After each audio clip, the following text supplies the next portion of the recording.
Good evening, everyone, and welcome to another Monday night here at Proficiency Bonus. Before I jump into too many things, I want to say a huge thanks to our very own Ink. As you can see, we have a lovely new appearance here on Monday nights. So tune in, there's more fun to come with that. But before we jump over to our party and players, a couple of quick shout-outs. We want to say thank you to Many-Sided Dice, Streamlabs, and Twitch, who a lot of their we use a lot of their software here. Many-Sided Dice is an old friend of the channel that you may see some of their stuff from their books showing up a little sooner rather than later. And of course, our most prominent sponsors, our friends up in Canada, Little Dragon Corp. If you put ! Little Dragon, you can it'll give a link to their website. Don't forget to use the discount code PROBONUS, get 10% off your order. And Cardboard Castle Games, my buddy Michael's friendly local game store down in Evans, Georgia. You can put ! CCG to find their information there. And again, let them know we sent you down. Check them out. We love them both. And with that, let us shift on over to our players. So click here. Assuming that did not work properly for me. It worked. No, it transferred over. Ink knows what I'm referring to, unfortunately. Oh no! There's a special thing, but we're here. Look at us all. Yes, Snow Moon is down there. Hello, Snow Moon. You're going to take it over. I'm wondering if it was because of my having it on studio mode instead of normal, as I did test this earlier, but well, you'll find out what we're upset didn't work properly this first time a little later on. But as we begin tonight's session, for those who... animated frames.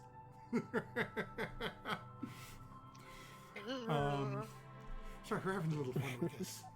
Actually, I am impressed. I did the last two camera lineups blind, and they actually lined up properly, so I don't even have to mess with anything. Hey!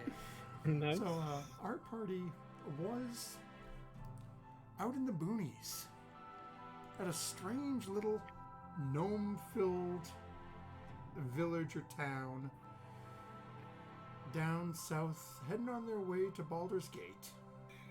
They found themselves in Hardbuckler, where, unfortunately for poor dear Artemis, there awaited some family drama in the wings, as Art ran into someone they had not seen in a very long time, their mother's brother. Won't say their uncle because the conversation didn't really go too well, unfortunately. Artemis ended up walking out as it appears that Art's grandparents may be a little bit of we'll call them arcane elitists. And were none too pleased, according to Art's uncle, that their mother had married a tinkerer, someone without any sort of magical skill. It has now been put on to Art and the group that, the fact that Mommy Dearest has gone missing, maybe the grandparents had something to do with it. The party made their way back to the north, back to Waterdeep, attempting to gain passage through arcane means to get to Silvery Moon, where they were advised Art's grandparents currently have a rather nice estate. Upon getting to Waterdeep,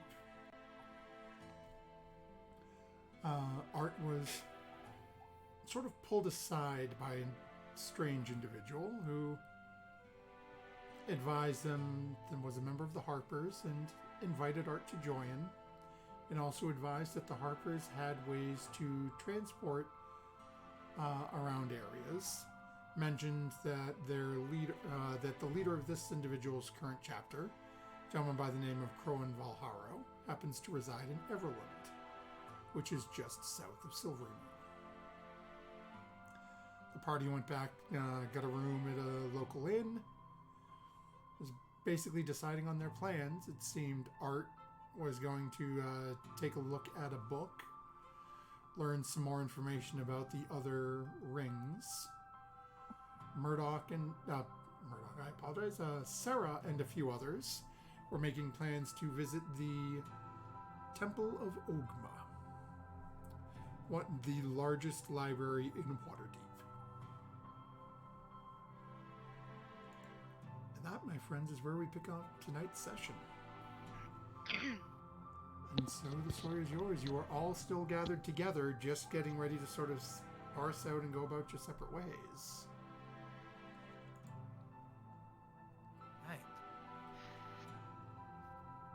Do any of you know the streets of Waterdeep? Do you need directions to the Temple of Ogma?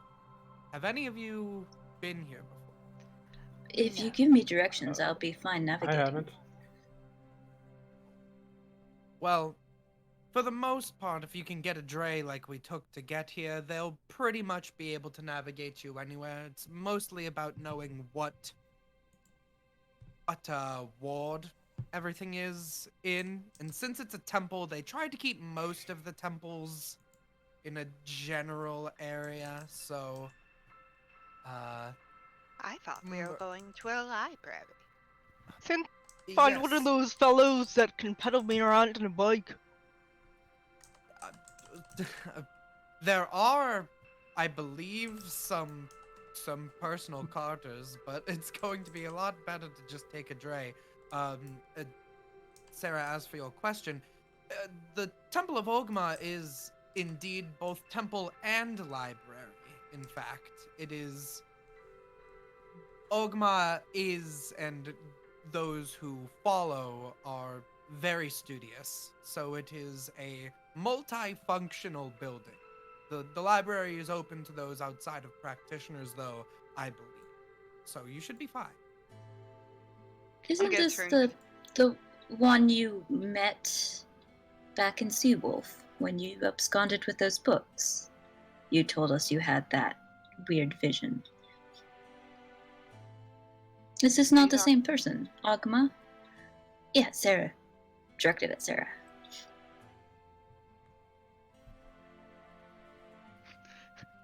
This is when we learn that the player has a bad memory. It was. You.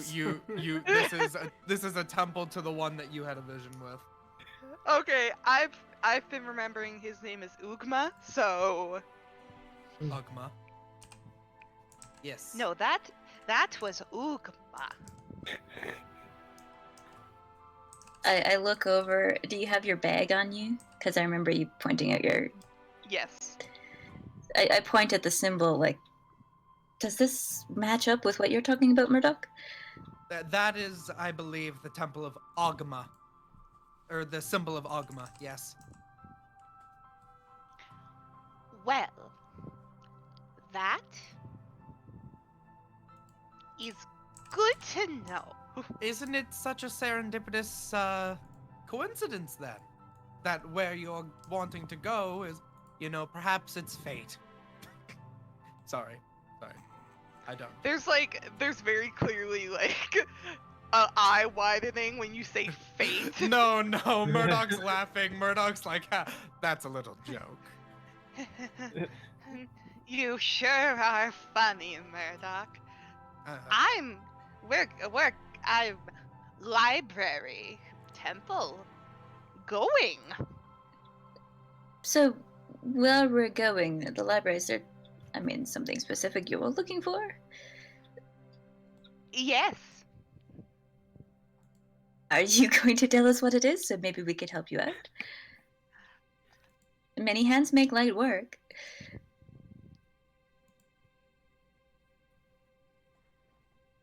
To the library! And she just starts going off in a random direction. I just shrug and... Alright. It's so bad when I'm confronted directly. Got to have a... What's that word? Powwow? No way.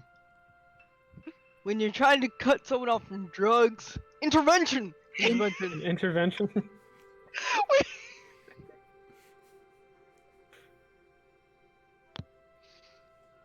I'm looking a dare about program.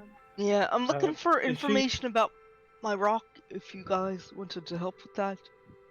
You don't have to by any means, but no. I mean, It's if Sarah doesn't want us to help her, I mean, I'm free to help you. I'm not really looking for anything myself. Yes, I could don't help think- as well. more the merrier. I think the best book I have on my object is going to be looked at while we're gone, so I don't think there's any point looking for it. Murdoch, is Sarah even heading in the right direction now? Sarah just seems to be walking out into the streets of Waterdeep. You're going to want to go closer to the waterfront. It's I can never remember if it's the castle ward or the sea ward. Most of the temples are in the sea ward, but it's very, very close. If you can just catch a dray and You say will look that for you would like to one. go to the Font of Knowledge, I'm sure they'll be able to. They can take you across some of the main streets. You'll probably be passing the market as well, if anyone needs to do shopping. The open market, at least. I will attempt to flag down a free dray. Okay. And also shout out at Sarah in case they are in danger of getting hit by something wandering about. So, Sarah, when you walked off, are you just like walking out and heading into the street and just starting to walk, or were you just going outside and waiting? I just want to get away from the conversation. Well, okay, so how far are you taking that, though? Are you outside, or did you start walking off? I'm gonna say, like, she's at least outside. Probably if you get more than like 60 feet away, 50 feet away, since you have a smaller speed than me, I will try to catch up and gently grab her and just redirect her in the opposite direction so she can nanny walk the other way, like a Mr. Magoo almost. Yeah. So just like pick her up as she's Yeah, walking. and then Yeah, just legs realign still her moving. and just walk behind her, kind of thing. It doesn't take long for Fury to hunt down a dray. Lydia.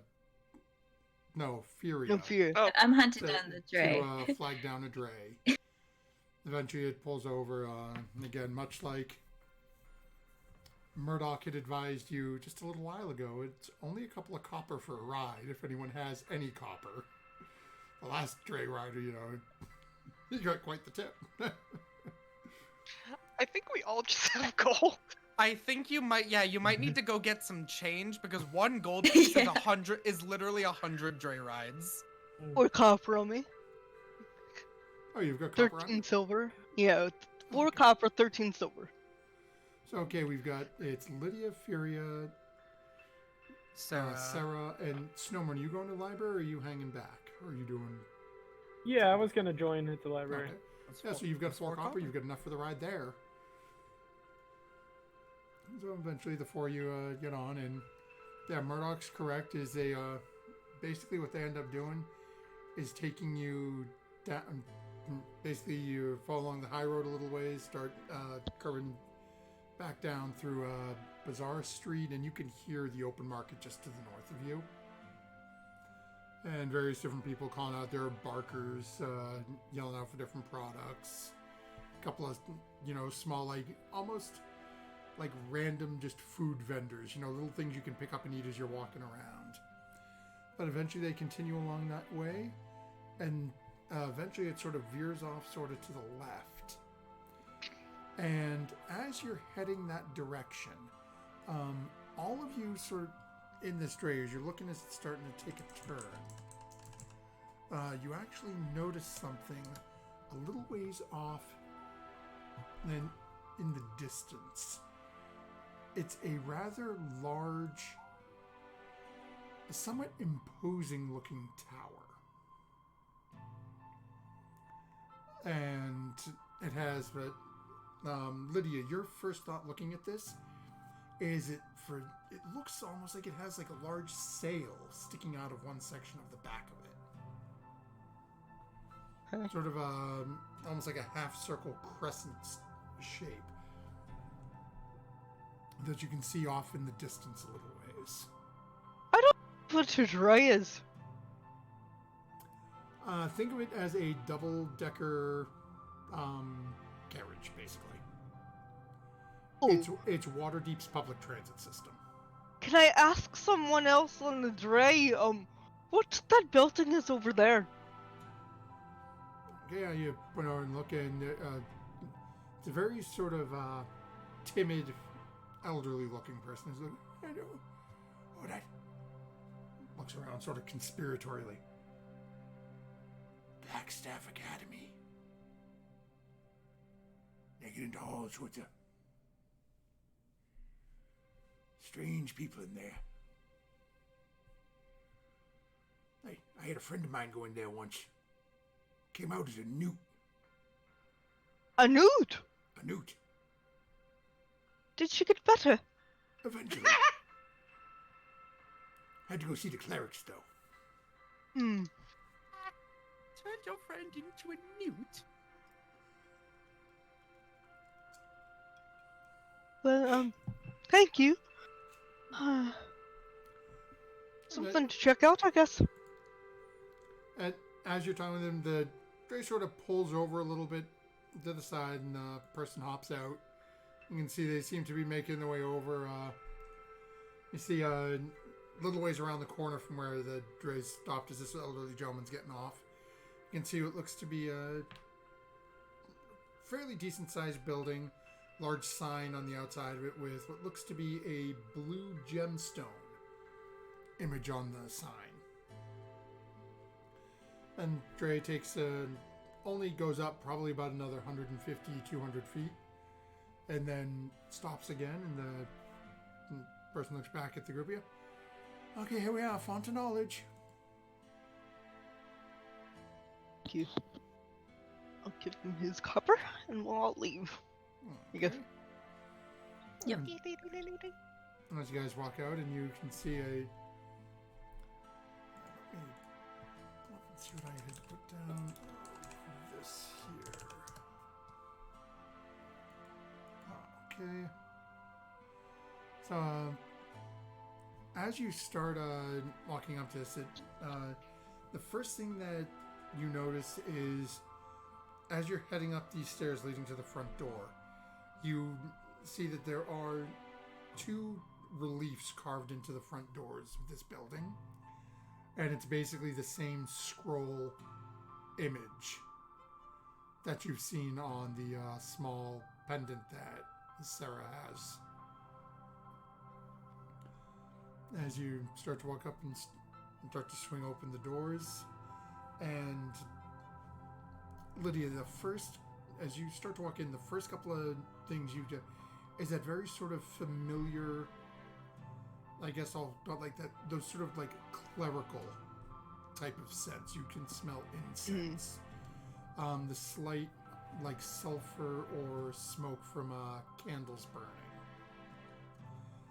As you walk into the as you walk into this first area, you can see there is a gentleman behind the small desk, and robes wrapped over, hanging around the neck again. Another symbol, another talisman with that same scrolled emblem on it. Looks at the group. Yes, good day. Welcome to the Font of Knowledge. How can we be of assistance today? Sarah, did you want to go first? Yes. Hello, I'm looking for your books on symbols or symbols. Glyphs, maybe? I'm sorry, Glyphs, you'll need to be letters. a tad bit more specific than that. We are the largest library in Waterdeep, and we have many different sections within this library would have books on symbols. I'm gonna rummage through my bag and pull out the little piece of fabric, leather, I forget what Leather. we... Okay. I'm gonna pull out the little scrap of leather and be like, just something with this. Something to explain or to do. Okay. Let's see here. I'm gonna make a roll for this let's go and see what.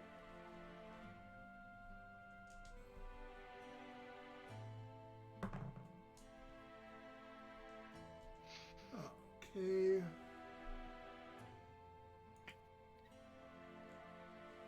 Let's see here. Oh, okay, that's not too bad then. He sort of looks over and looks down at it a little bit.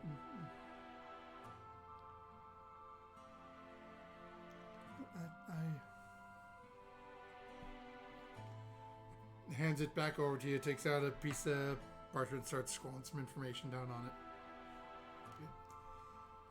Here you go, my dear. If you follow this, it's going to be on the 3rd level. So, go back past here, down along the side. Find the circular stairwell on the right. Go up to the 3rd level, and then follow the instructions to the section I've marked there. And that you will find all of our books that may have something similar to this. Okay. All right then. Thank you very much. I'm gonna take my little scrap of fabric back, put that in, and take the instruction. Is the scrap of fabric something we've seen before? I know Sarah has shown it to somebody. I can't remember who it was. It was just art. I only art. showed it to art. Just art. Yeah. Have there, Sarah? Oh, just a little something I've picked up on my travels. You know how it is. Goodbye! I'm gonna go towards the staircase. Okay. If we let her off like that on our own. Hey, Snowmoon, you want to maybe go keep an eye on her?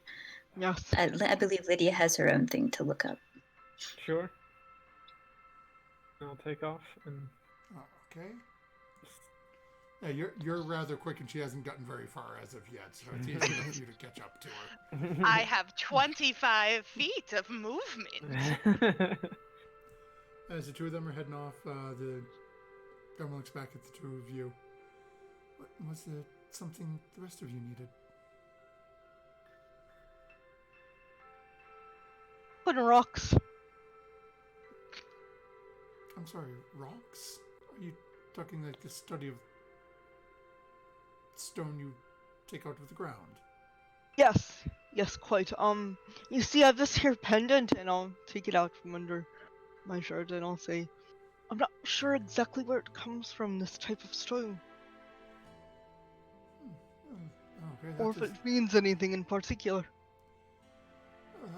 Not quite certain myself, as I was not one for the study of the materials, but okay, that is a natural section, so he pulls out another little piece of parchment. Quill starts jotting things down.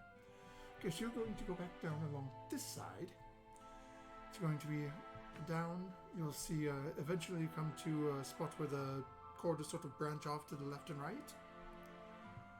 Turn down the right corridor, and then follow the instructions on the parchment to get to I suppose I'll call it a study section. You'll find everything that is to be known about the various different materials dug out of the ground.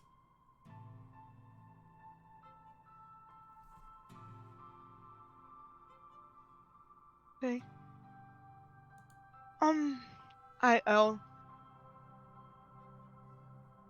I'll kind of point. I don't even know what my symbol of. Ooh, that's something I didn't discuss with you. Where my symbol is, my holy symbol. I guess it's also around my neck, and I'll give him a show of that. I'll be like, I too am a cleric. I value stuff, and I'll hand him a couple gold for your coffers, sir. It gives a little bow, and as you pulled out your holy symbol, do you remember what your what the emblem? My god was. Oh no, Oh, I what the remember your emblem was. god. Do you remember what the holy emblem was? Eh, It's actually a gold coin. oh, that's kind of funny.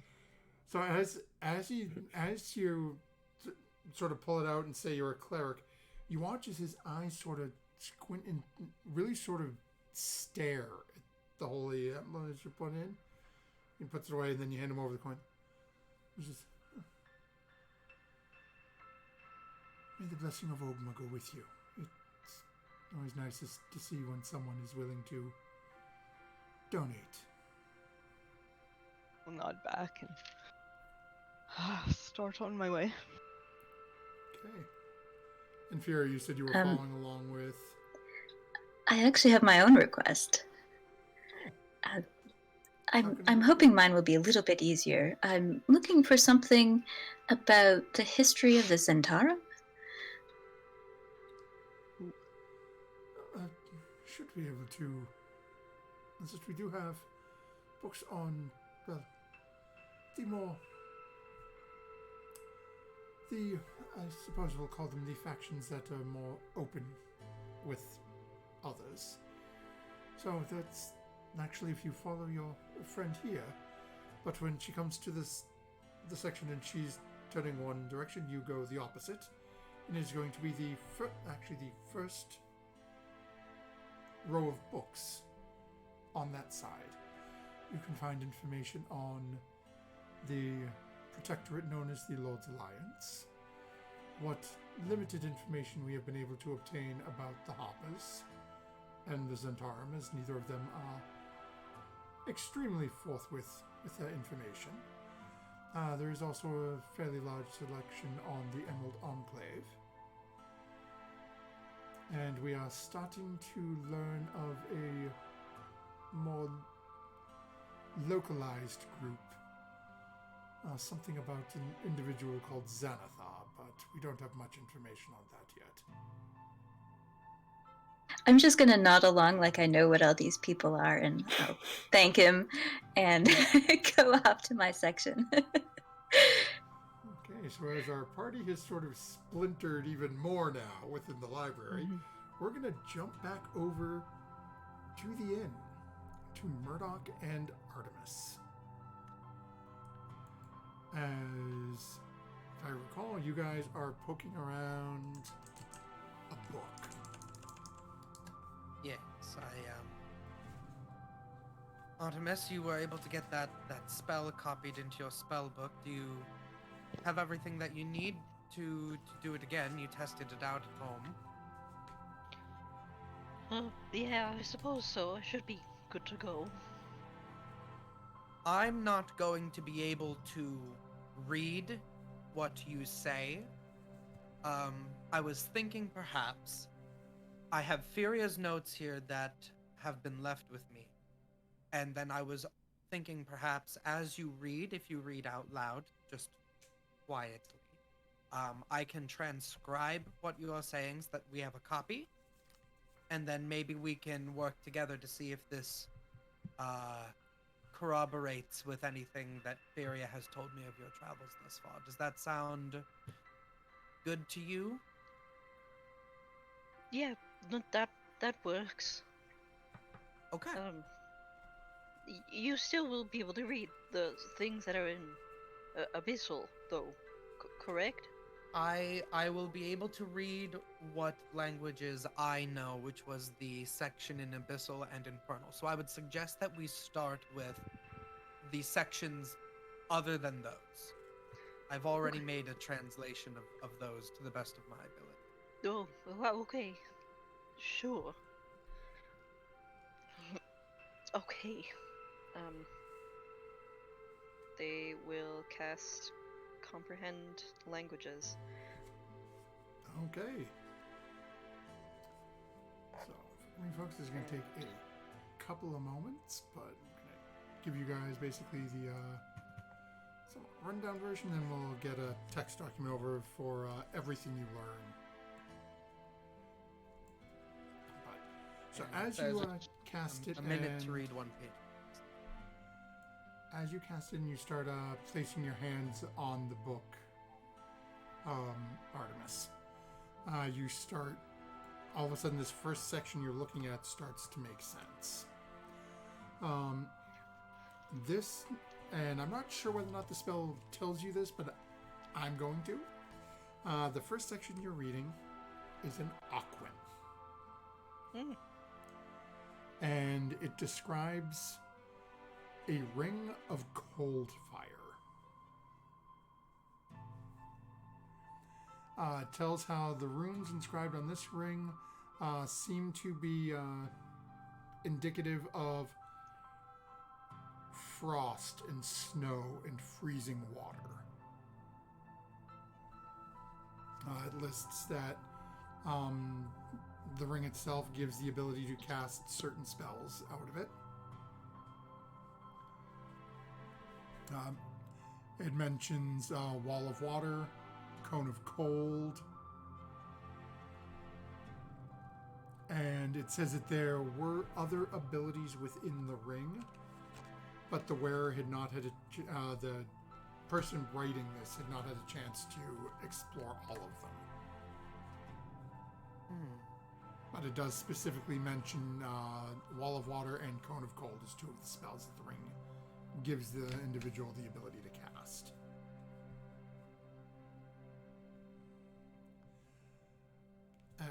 Just give me a second so I don't lose my place and repeat myself at you. Was that the first instance of the person writing this giving more of like a personal opinion? Like, has it normally been like pretty just straight factual, and now it's like, oh, but I have not. That specific one was more of a almost like a personal accounting. Like somebody was writing this as they're sitting there going, "Oh wow," and actually playing around with it. Interesting. Okay. The next one you come to is written in Ignan, which is another primordial language of another elemental. And this describes the ring of, and I'm not going to pronounce this right, Shala. Tshala.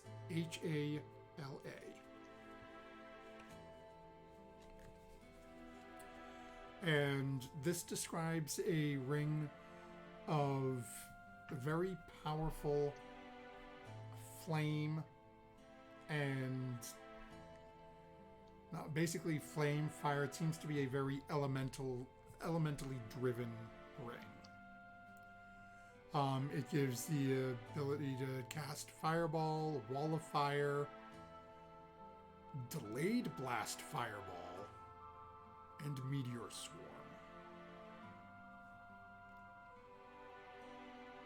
But there is a warning on the ring as well, specifying that if the power is abused, there is a chance that the great Shala will come and claim you. Oh.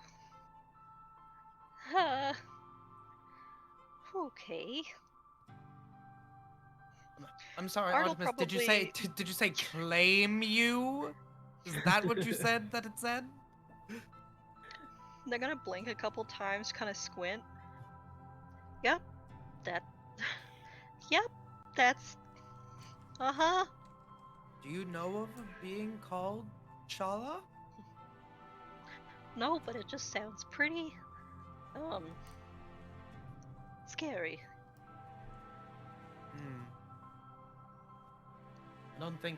I don't think any being of that name has been mentioned in Furia's notes at all, so good. I think. No one's angering Shala. For now. For now. Why couldn't it be like Fabio is going to claim you? We already have one of those. Honestly, that would be worse, I think. I know, but then I would at least be able to make a corroboration. But then again, there was a note that said, "Beware Fabio." So, similar vibes. Oh gosh. I did not know this is what I was guessing, is that there may be rings for the elemental planes, but I do have to say there is a little bit of an overlap here between the Ring of the Hells and the Ring of the Elemental Plane of Fire, which is interesting. But I'll let you continue. As Art moves on to the next one, and this one is in Terran, referencing a ring of stone. And again, this one specifies that it gives the ability to summon forth a stone guardian to protect you and your allies.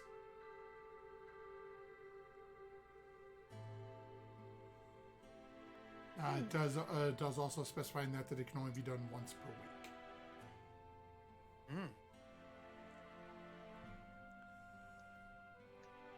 The next one that Art flips over to, and like these because we had that's one you could read, and that's one you could read. Okay, next one that Art goes over to is in Celestial, and references a ring of scribes. This ring is... The runes on this ring represent all the various written languages of Faerun. Overlaid one upon the other, wrapping around it. So it functions as a spell of storing, containing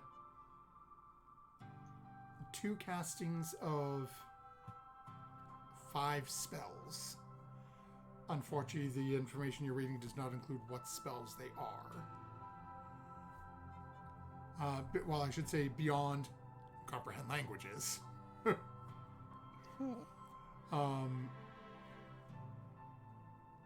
It also states that while wearing this ring, the wearer is immune to the effects of arcane runes, glyphs, or symbols. Referencing specifically the spells, so like Glyph of Warding and Symbol, if you're attuned to this ring, would have no effect on you, should they trigger something just harmful. Oh, you could get into very, very, very scary places with that.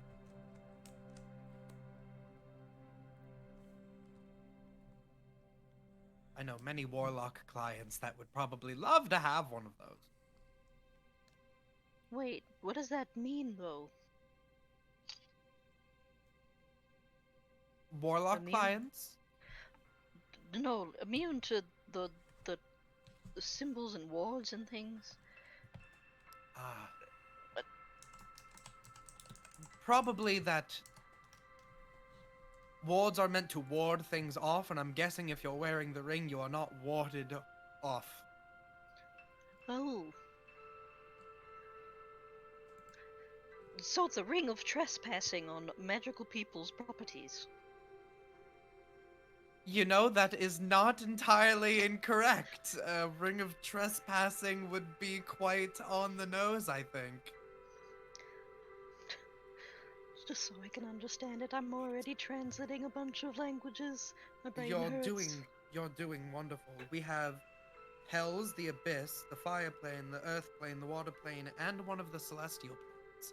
I think that's 6.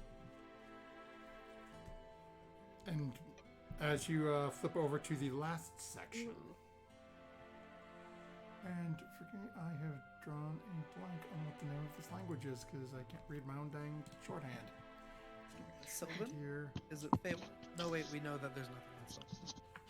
Yeah, I can read Sylvan, so it's not Sylvan. No, I'll have to grab the name of the language. I can't read what I scrawled. Oh wait, yes I can. Orin.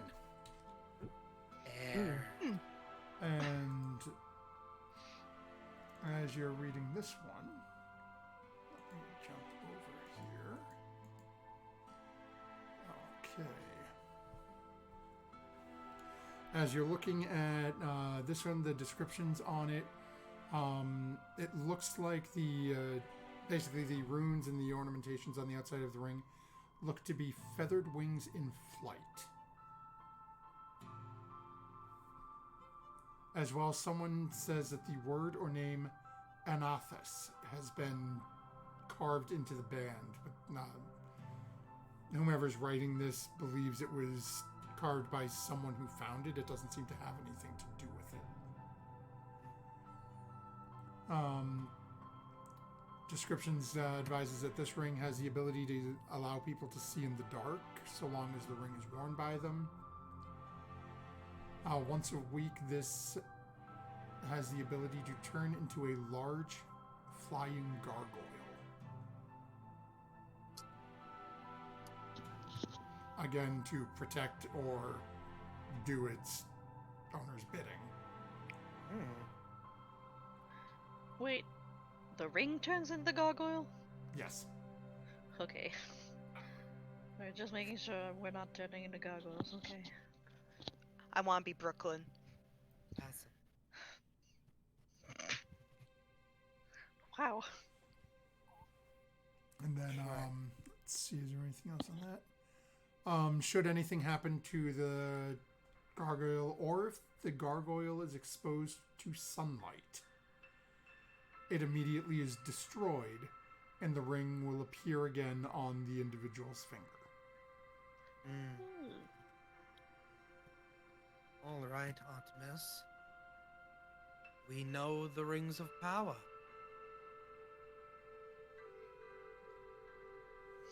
I'm not gonna lie, some of them seem a little bit more powerful than others, but I think that's advantageous nonetheless. true. Well, I suppose because there's nothing stopping someone from having multiple rings. Speaking Yeah. of, Yeah. I'll reach into my bag of holding, and I'm going to produce, because I've been holding on to the ring that we found in the chest that fell from the sky. Yep. Now that we can tell what each page is saying, what ring do we have? Okay, let me see here. Okay. Because I know it wasn't the Hell or the Abyss. That is correct, it was not. The ring that you have found falling from the sky is in fact the Ring of Stone. A stone chest. As you look at it, it has these 7 matching, the 7 repeating symbols on the band. Alright. Inferior's ring is too old to really be able to tell. Needs to be restored, probably with the power of one of these planes. But we have the Ring of Stone.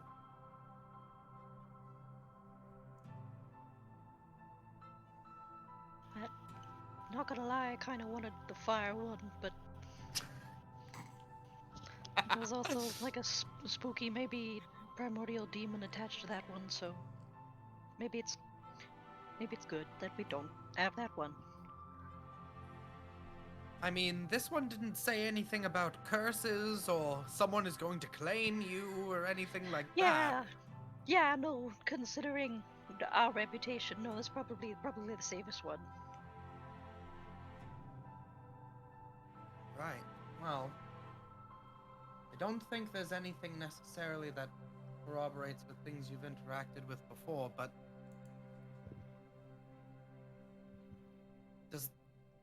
because the stone chest had 7, a spot for every ring. Is it just coincidence that the chest was made of stone and the ring of stone was present? So you're saying that if it is not coincidence, or we might be looking for chests of different things. Chest of. Well, no, chest of water. Yeah, that. The airworm Is- might be a bit weird.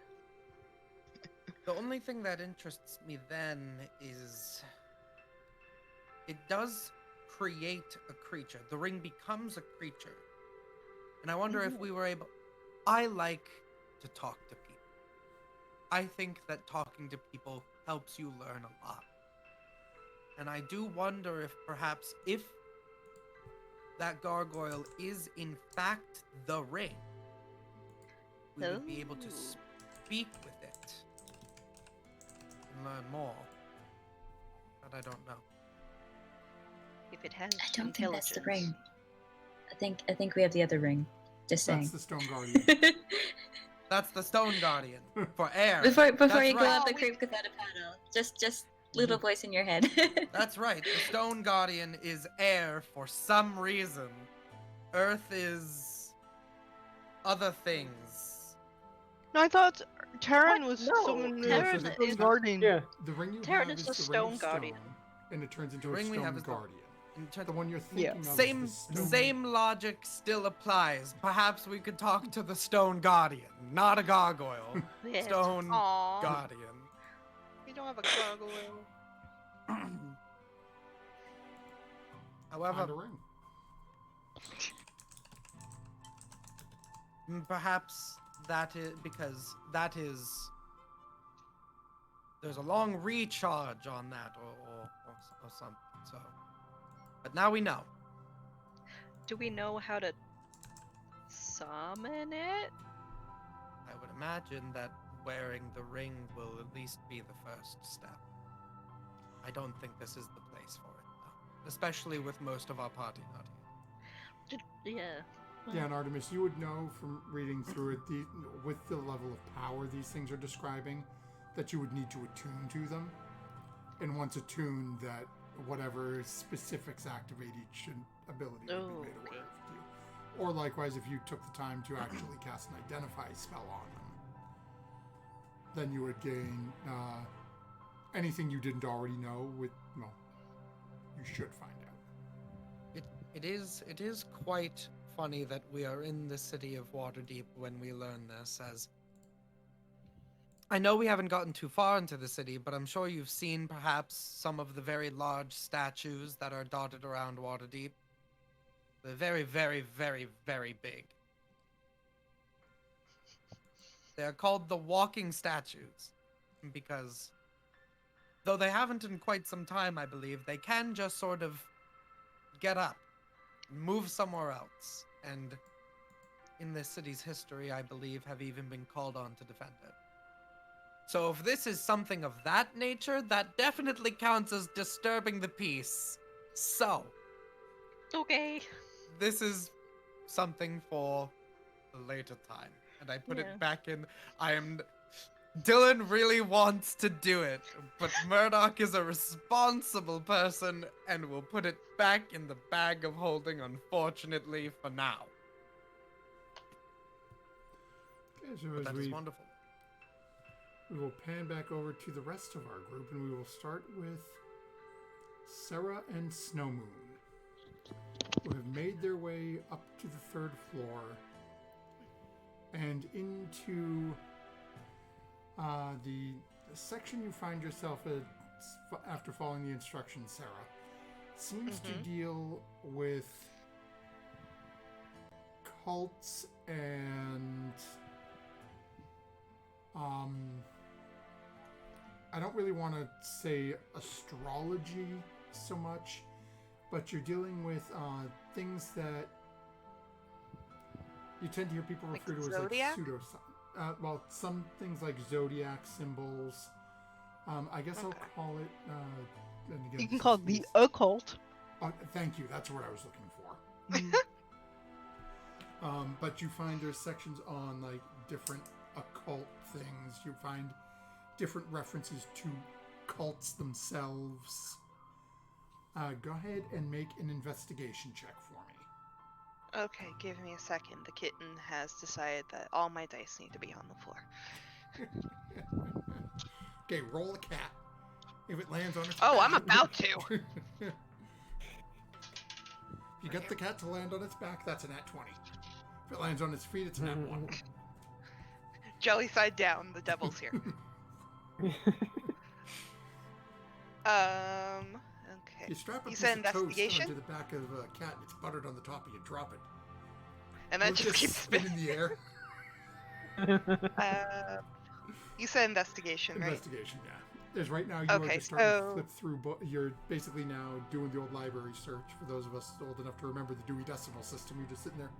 Yes. Ah, The literal library 17. card. Having fun isn't hard when Where's you the got a library microfiche? card. What was that investigation check, Sarah? 17. Oh, okay. So I'm good at investigation. It takes you probably a good 20 or 25 minutes that you're searching around when you eventually come to a book Uh-huh. that references with the fight against fate.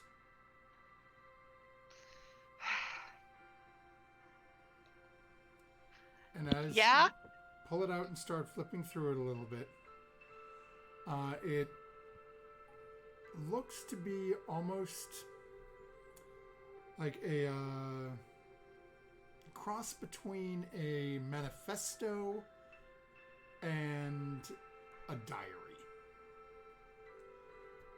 And it chronicles this individual who has set up a group of what he calls them freedom fighters, who are fighting to free themselves from the fate that the gods have decreed.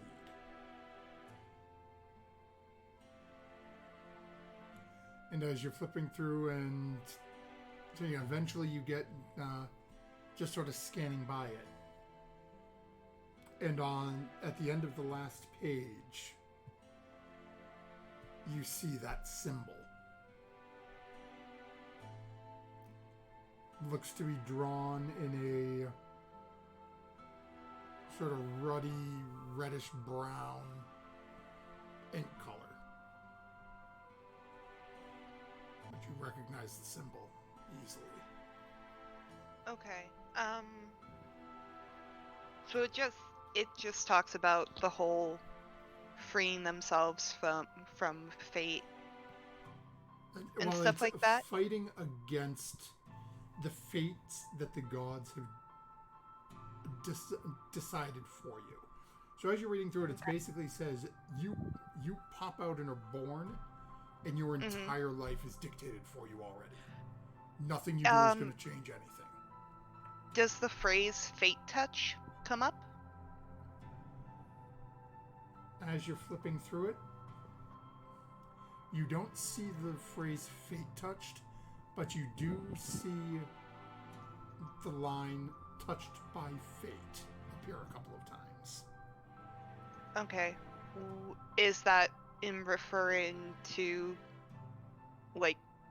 the gods deciding your fate already, or?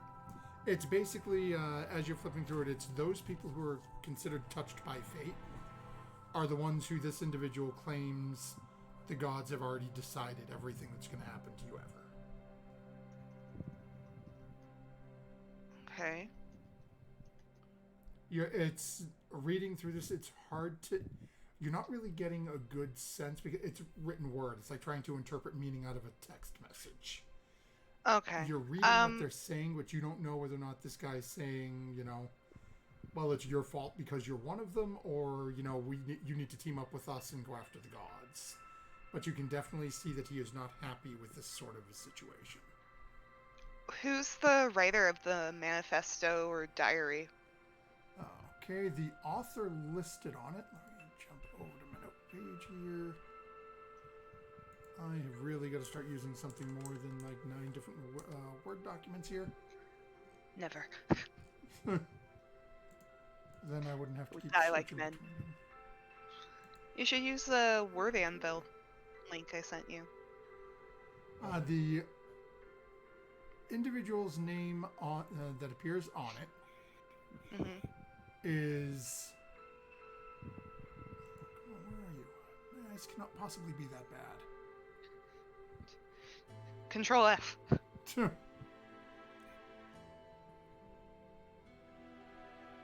Gas Tombin. Gahs. And then literally Tom and Bend. Tom Bend. Okay. So that's just one section of one book, or is this the whole book? No, that's the entire book. It's basically like a diary. It's like a cross between a diary and a call to arms as you're reading through it. Okay.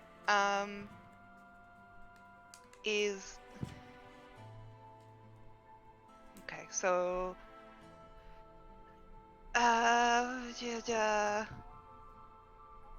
is there like another book around here that like, because the guy told me it was like everything in this section, or just I would find something in this section? He didn't seem 100% to know what you were showing him. Okay. So he just sent you, basically he sent you to the weird crap section. Okay. I'm going to take the pamphlet manifesto Marxist book, and I'm gonna run down the staircase and go back to the guy at the front desk. Okay, so as you're heading down that way, we will pan over to Furia. And you had wandered off to do your own research. Right. And for the life of me, I forgot what you went to look for.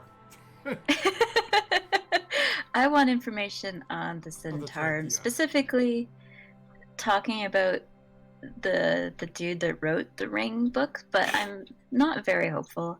I'm just looking for more information in general. Okay. So for your section, it's sort of broken apart fairly simply. So as you start poking around in there, you are able to find some information on the Centaurum. Again, there isn't a whole lot as you're flipping through some, and again, it's not like there's books upon books on it. But you're not finding a whole lot on like membership and things of that nature. Well, as somebody who doesn't know anything at all about them, I'm just sort of looking at do they have a symbol? What are they about? Because I mean, I've never heard of this group before. Oh yeah, so as you're flipping through it and looking at it, you find out basically a very sort of open news history on them.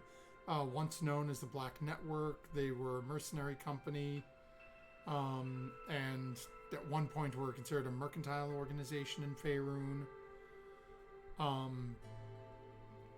They've been around for a couple of centuries. People tend to think of them now more as self-serving thieves and spies. Typically more the darker end of things. There's claims that they were forced to serve the gods Bane and Cyric. But again, most of what you're reading here seems to be like, that's more like, oh, that's just, it's just PR from somebody else.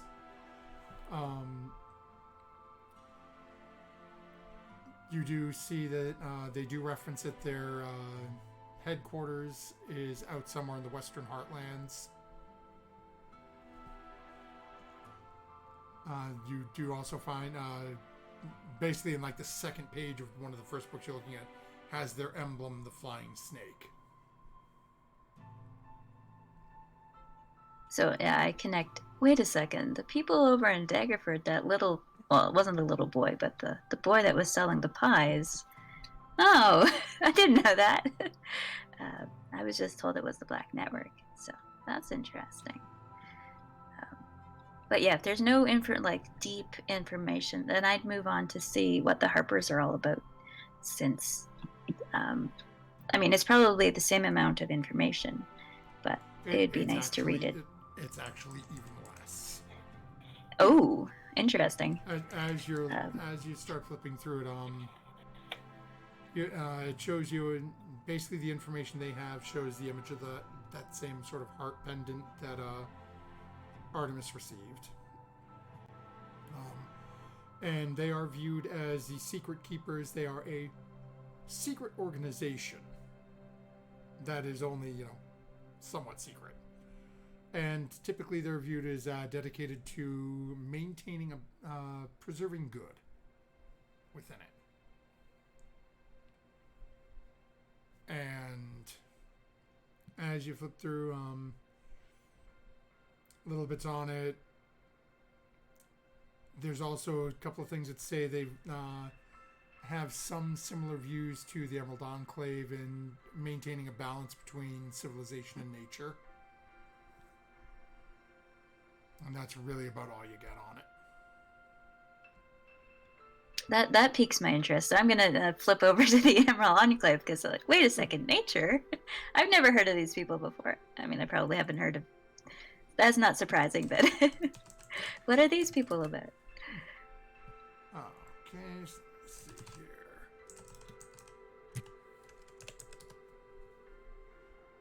Okay, really hate to put the thought in front of it. Okay, so I'm flipping through them, and this one again. Right away, you see the basically the stag's head emblem with green and gold listed in it, and it is basically I'll call it a druid's wonderland as you're flipping through this. It typically deals exclusively with threats to the natural world or helping people survive the perils of the wild.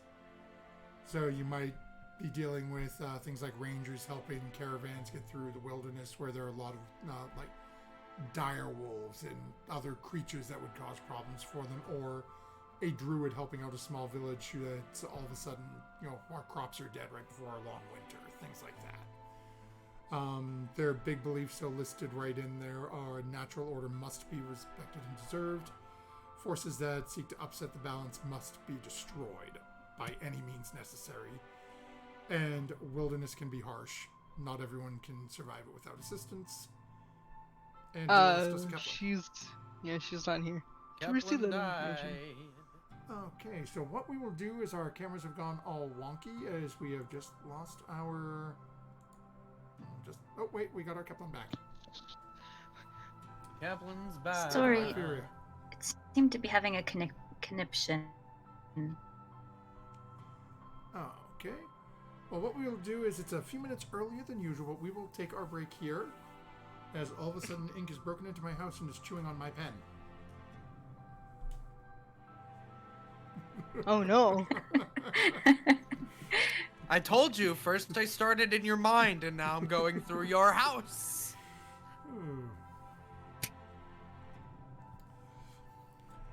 Actually, okay, so we got, where did we lose you? Basically at the beginning of the Emerald Enclave, it started to go really choppy for me.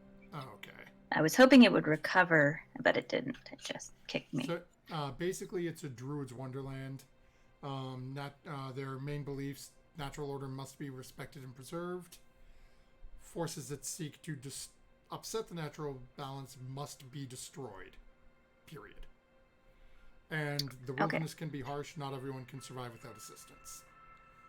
You're seeing that it mentions how notable members have been like druids who help the small villages that are dealing with famine before long winter, or rangers offering to escort caravans through treacherous forests or mountain areas.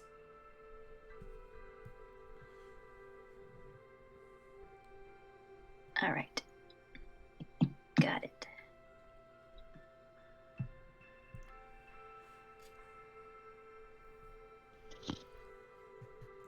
Are we on break or not? No, Because we're still live. Yeah, no, we're still live. I was going to go to break, but then Okay. Fury made it Captain right back Cape. in. Okay. So I right. think we'll pan down real quick to Lydia, and then once we figure out Lydia, then we will pass along over to break. So Lydia, you have gone looking for rocks. Lydia, you're with us? Yes. Oh. Rocks. Sorry, I was writing. No, I'm like, I can't tell if she's moving or not. Yes. Pen's gone. Yeah, so as you're flipping through, and Now, which rock are we looking at? This is the one that you've had forever? Forever. Okay. So as you're flipping through, and again, it's Sarah's been gone for a while, Fear's been gone for a while, you're in here. As you're going through and you're starting to flip through, and you're seeing information on stones from all areas of Faerun. You're hearing about, you find information on stones that are mined up in the far north, almost heading up to the frozen far up in Fire Shear. You're finding information, things from that get mined much closer from Mithril Hall, things in the Nether Mountains, the Grey Peak Mountains. As you're flipping through and searching, you're finding a lot of information. You're not seeing anything that is reminiscent, though, of the one you have with you. Okay. Go ahead and make a. Go ahead and make a. We'll call this an intelligence check. Come on, sprinkle dice. Oh. Okay, I don't think I got a modifier. Yeah, but I rolled a natural 19. Oh, okay. So just a 19. Oh, that's still pretty good. As you're reading through, and something that Murdoch said to you about the rings actually sort of pops into your head as you're flipping through the different makeup, basically the stones of the material plane. Murdoch had made a comment about how it seemed a lot of the things you had been dealing with could potentially have implications or causes from other planes. It's possible that this stone that you're currently carrying with you may be along a similar thought. Okay. I don't even know how to deal with that information. Don't even know who I talked to about that.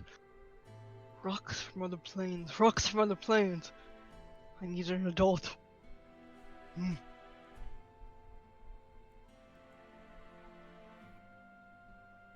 Alright.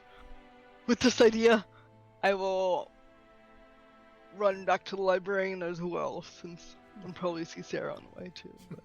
Oh, okay. And Fear, would you be heading back that direction as well after you were done with your perusal? Yeah, since I was closest to Lydia, I think I would have checked her section first. Light browsing, and then if not, I would head back to the front to wait for everybody.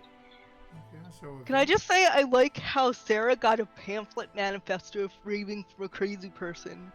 Like, we started off with Furia getting, like, Reddit subreddits on, like, what is Zent? What is, kind of thing. And then I got, like, I'm sitting there with an encyclopedia. I'm about to join the capitalist. I'm going to destroy capitalism from the outside in. So as our 4 intrepid librarians meet back at the entranceway, that's where we'll take tonight's break. It's probably the best spot we're going to hit for a little while, and then we will pick back up in just a few moments. So for those of you, before I click this, I'm going to try to make sure that this is set properly again. So we have connections in game. Yeah, so this should work perfectly for us. So we're going to try it again, folks. Don't go anywhere. We will be right back.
fantastic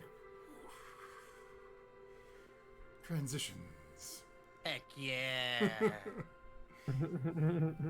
done by the premier overlay creator for proficiency bonus.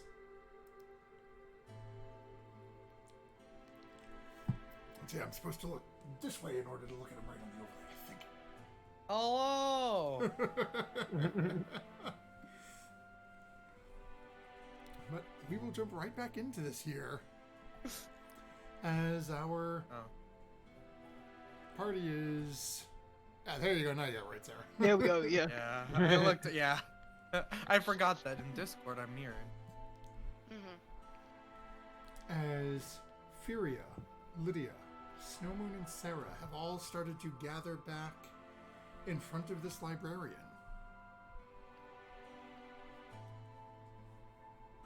I rush myself up to the front. Yes. Gas Tombin, everything about him, and Fate Touch, Freedom Fighters. If you, and anything from this, and I slap down the manifesto. I'm certain we'd be able to locate everything you're looking for. It may take a day or so, as we are a rather large library. Are you staying in town somewhere? Yes, I am.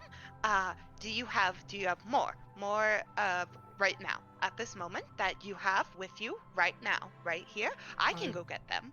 I would have no idea.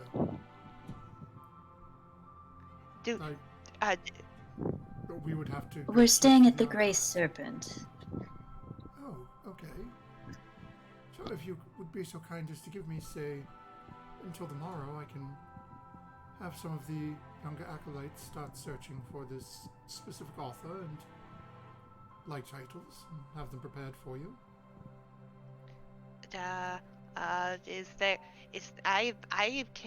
I can help. I'm fast. I'm very fast. He's tall. I point to Snowmoon. She's tall. I also look down over at Sarah. My dear, we are... You're average. We have certain regulations here. We are open to the public, but for things of this nature requires more in-depth research within the archives to find where these would be. The public is not permitted in. Please bear with us the day and return in the morning, and we shall have everything we can locate prepared for you to view.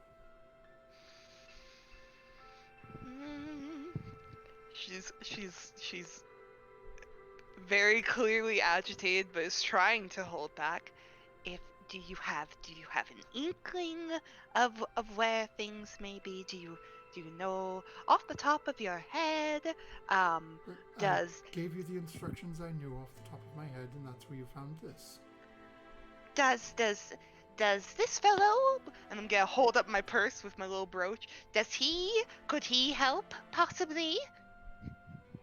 As you hold it up, he sort of bows his head a little bit as he looks at it.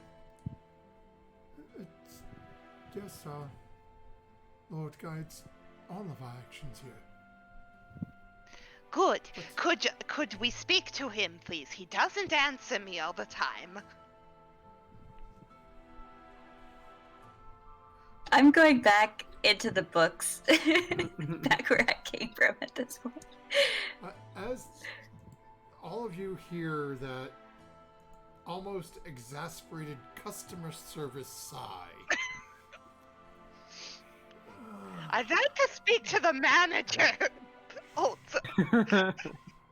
As this individual is sort of looking at you, and give me a second here.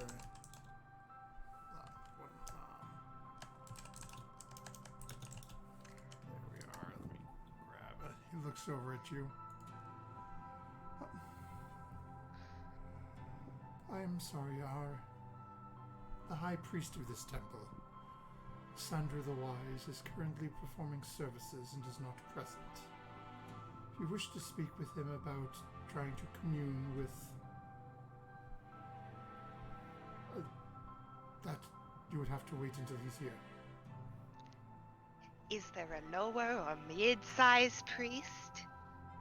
You're speaking with him now. Good. Can you help me speak to him? No, as he does not speak with me, he speaks with the high priest. I'm not a high priest, and he spoke to me just the other day.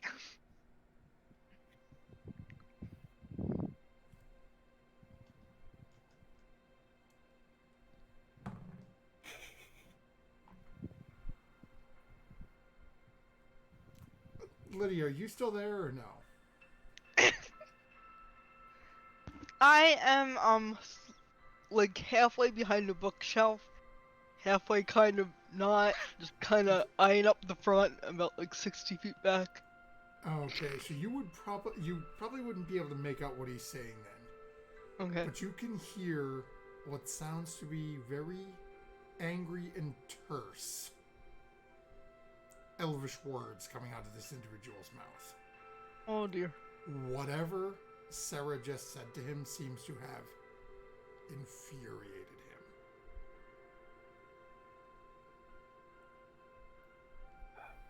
him. And Sarah, as you're in front of him, you can see his face is gone bright red. And you can tell by his tone he is not happy.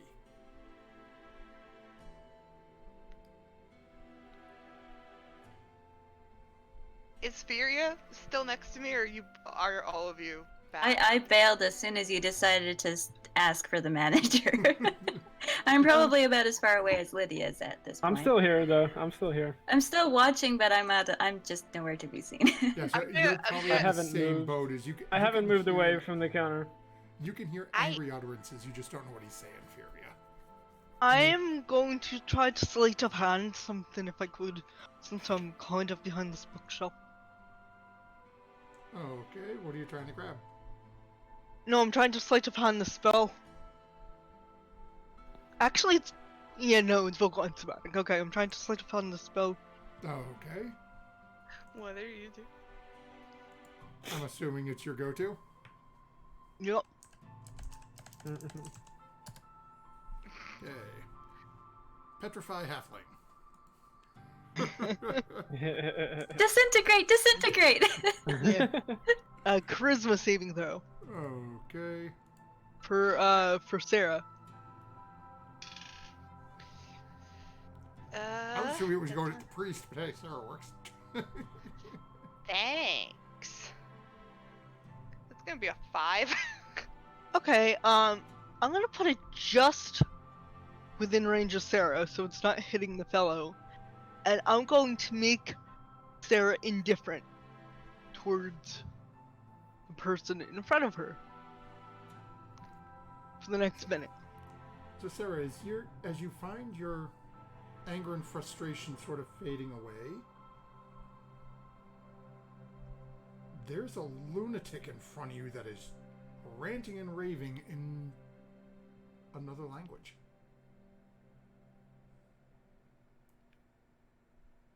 You know you were just talking with him, but you really can't... And I guess I would hit Snow Moon too, just in case. Since Snow Moon wasn't from the counter, right? Yeah. Mm-hmm. You Yeah. know what, dear? You seem very out of sorts. Would you care for a cinnamon cookie? Here you go. I'm gonna walk up, and after I see that, I'm going to say, Sarah, why don't we move along here and maybe come back tomorrow? That is a good idea, Lydia. Here you go. Yes. Would you like a cinnamon cookie as well? Of course. And Good. I will try to Don't usher get her. crumbs on the book. They're very crumbly. I know that you librarians are very into your books. As Lydia starts leading Sarah away, Snowman, are you following along? Yeah. I would start coming out as well. As the librarian Yelling notices has the died company down. and Sarah's I walking around can you. speak Elvish if that helps.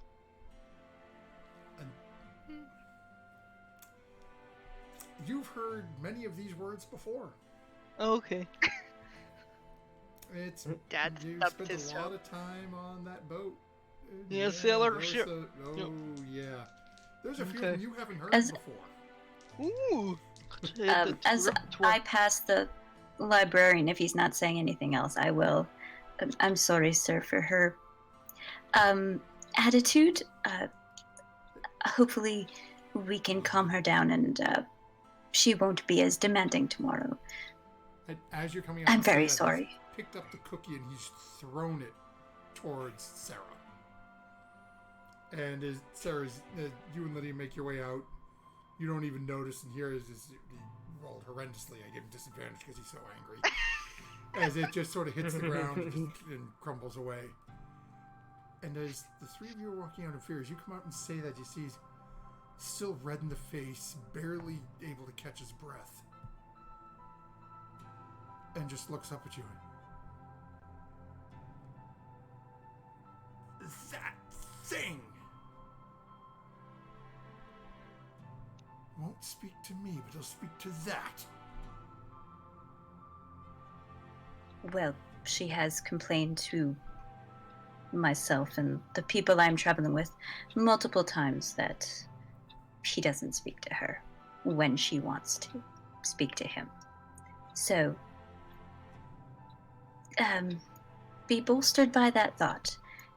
Definitely not on demand, no matter how much she may want him to be. He just gives a little bit of a nod and then just starts rubbing his head.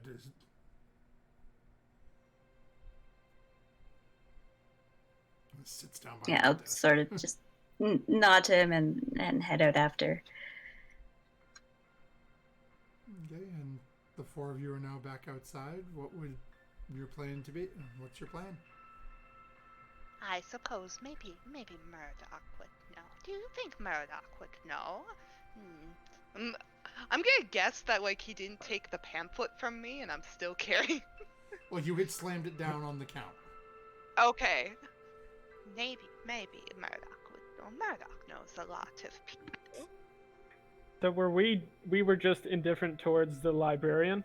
Now that we've left, we're no longer indifferent? It's basically for the minute you don't have any positive, negative. You just couldn't care less Okay. about that librarian or that situation. I just have it more that she's just at a lower level of like just curiousness now, Yeah, it's because Okay. the minute still not being up yet.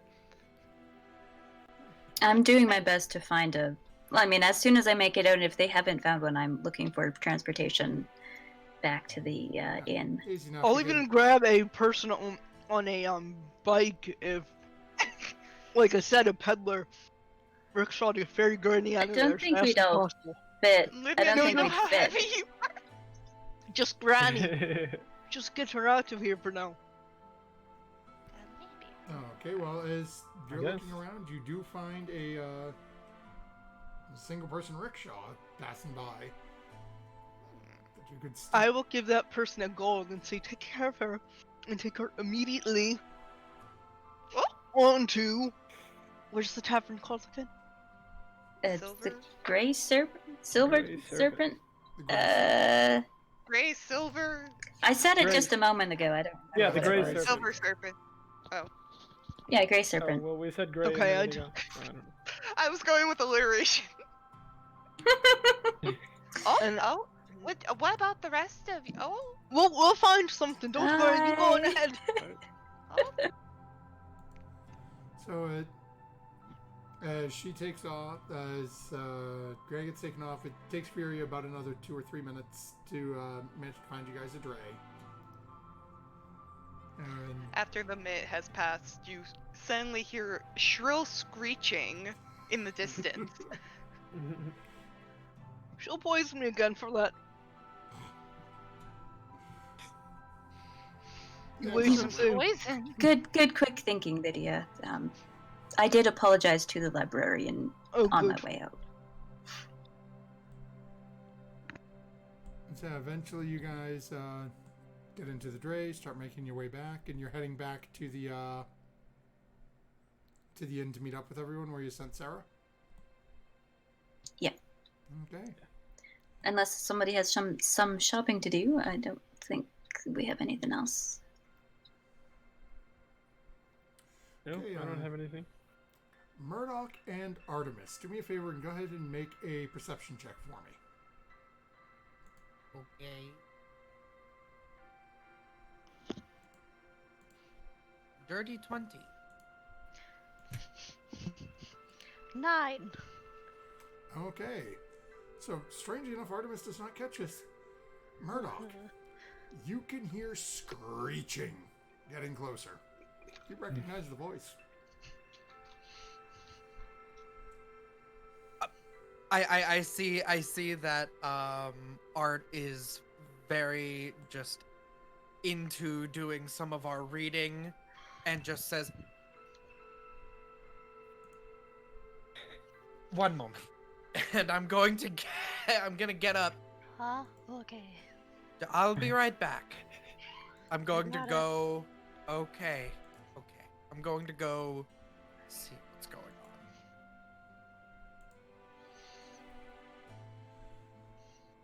on. As you start heading out front, you see this very upset looking, if you had to guess, not quite half orc, but, pushing towards it. Gentlemen come running up towards the front of the inn with this little duo system with a extremely upset looking Sarah in the back of it.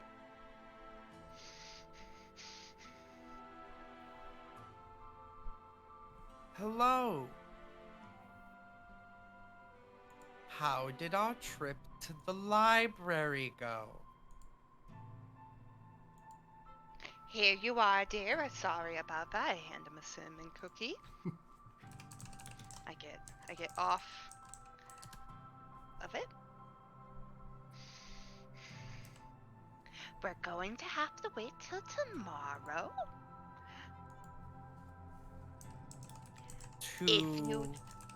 To get information that I need. That sounds like a wonderful turnaround. I need to ask you for information. But for right now, I'm going to I'm gonna cast Disguise Self. do other things that aren't bad. Turn That's into very good. a older gentleman human. Okay. I'm going to go A foot shorter.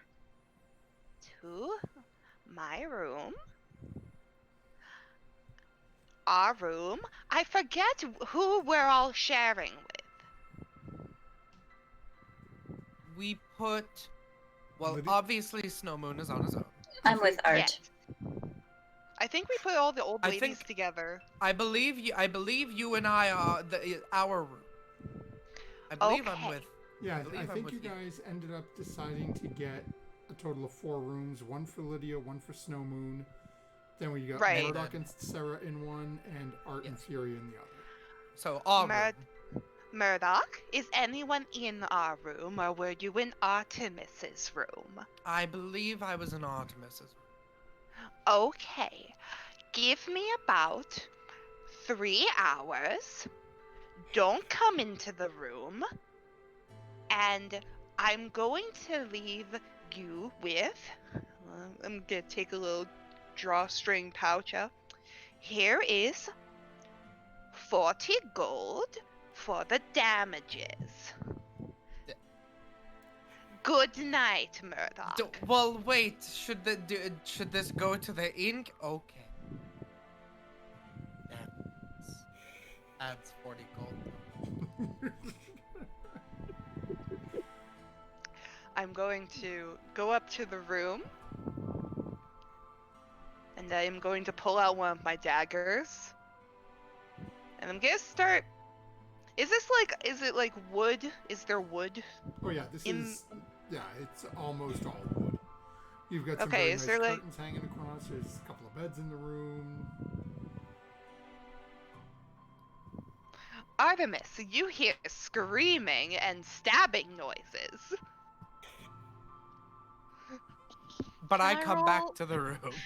Can I roll another perception? See, just If you actually Oh. hear it or if you're just reading. Yeah, let's go ahead. I love this. Go ahead and make your roll. okay. Let's see how involved in their book Artemis is. Oh, okay. A 15. You notice it this time. You can. It's louder when I open the door. Okay. Oh my god, that was good. We're good. I'd like to try and talk to Ugma. Oh, you know what? Yeah, let's Agma. just go with. Let's just go with. Maybe he's not answering because you won't call him by his proper name. No, Cusco. answer me Yeah. Not the wrong number. the poison for Cusco. It's like, is this Ugma? No, this is Ogma. Pat- Hangs up. This is the Krusty Krab. No, this is Patrick. Oh. So before you jump over there, a few minutes later, the rest of you arrive. Well, rather, Furious Snow Moon and this strange human arrive back. And you can hear, because you were only a few minutes behind, you can hear yelling and screaming coming from the second story. She's going to kill me.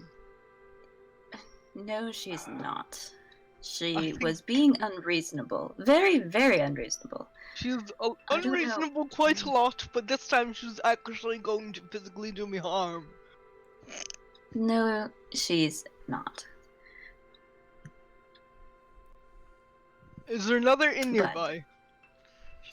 There's No, probably we a are couple. going to stay in the inn we have and Alright, deal can I with... change a room number? I'm gonna change room numbers, not telling You're me. not... You have your own room. I know, but she's gonna know who it is and find a false panel and kill me. A couple I don't minutes think goes she's by, actually you guys going to are do having that. this discussion outside. What? And you what have see, you been through? Younger kid come out of the inn, sort of see the group. Oh, pardon me, and take off. We need to find Murdoch and Artemis, is what we need to do.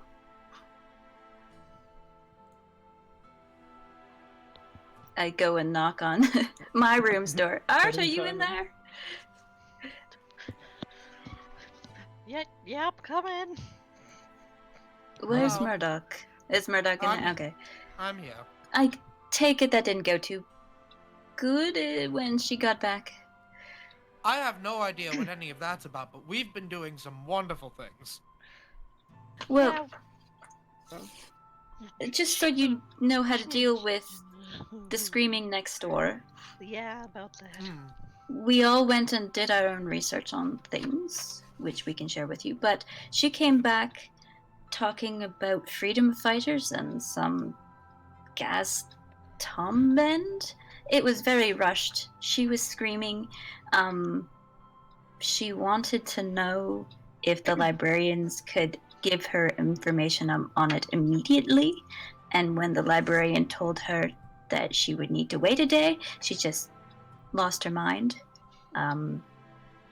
Lydia here, I'm assuming, was another calm emotions to the rescue, and were able to usher her out, apologize to the librarian, and got her back here. I'm not sure why she's so upset that she has to wait a day. Sounds like she got radicalized. If It's a bit spooky. if you want, Furia, we can actually switch rooms for the night, and I can see. Oh wait, no, I'm already with Sarah. Never mind. Don't I'm- switch rooms with me. I Yeah, will- you're with Sarah, I'm with Art. Lydia and Snowmoon each have their own rooms. I mean, Snowmoon... Lydia, if you're so afraid, you could switch rooms with Snowmoon, I guess. Is Lydia still in If, a different? if you want, I Yeah, okay. No. I'm fine with that. Sounds And I good don't to think me. Sarah would actually Yes, sounds good to try me. to hurt any of us, but All right. yeah, did I see Lydia like do Yeah, the she was. transformation, or do I? Do that. Yeah, she was sitting in Okay. the dray at that point. You guys were still on your way. So. Okay. Yep. It was like a magical girl Yeah, transformation. if you'd like to switch, that's fine. It's Doesn't matter good. to me.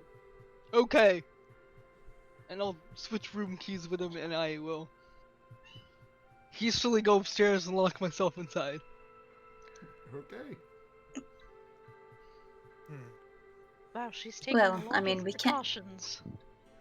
Lydia, well, we can't really share our information if not everybody's here, and I'm not sure how long it's going to take Sarah to cool down. I do not know either. But I'm interested in hearing what you guys have found out and if she's willing to share with me what she found out when she calms down. Artemis has made some wonderful translations for the rest of the rings, which I've made a transcription so that you all can read through those. Do we know which ring we have now? We seem to have a ring that is associated with the elemental plane of Earth. And there's a ring for all 4 of the elemental planes. We also know of one representing the Hells, one representing the Abyss, and also one representing the Celestial planes. 7 in all. So it turns out you were right, one for each. I've been going back through your notes that you left me to see if I could find any loose ends that I could maybe tie some knots up with. You mentioned that there was a section in Elvish that mentioned a T'Challa near in the introduction. I believe. Yeah, but the words didn't mean anything to me at the time. They were just names or places I didn't understand. That's not good. The name T'Challa did appear again, speaking on the ring associated with the elemental plane of fire, which I thought was interesting because everything was written in, what did you call it? Ignin, the fire, a dialect of primordial. So that could be something. And I've just been sort of trying to categorize everything that you've all been dealing with. So you've been dealing with a lot. And I don't know if they are all connected. But we have this symbol of the 3 conjoined spheres, the 3 circles, the red, the white, and the black, which has seemed to show up the most, and most notably has shown up in your home. Our home. Mm. There's the 3... There's the mark of the beast, or the great hunt, and you've interacted with many lycanthropic individuals in your travels. Yes, so we do keep running into them. I talked earlier about how it's possible that those 3 spheres could be a moon-related thing, in which case it's, it could be like 3 different states of the moon: a new moon, a full moon, a blood moon. If they are moons, then that could, in theory, also relate to lycanthropic individuals, as they normally have some sort of association with the moon. But I don't have enough evidence to say that these 2 paths converge in that way. In my opinion, a good symbol means multiple things.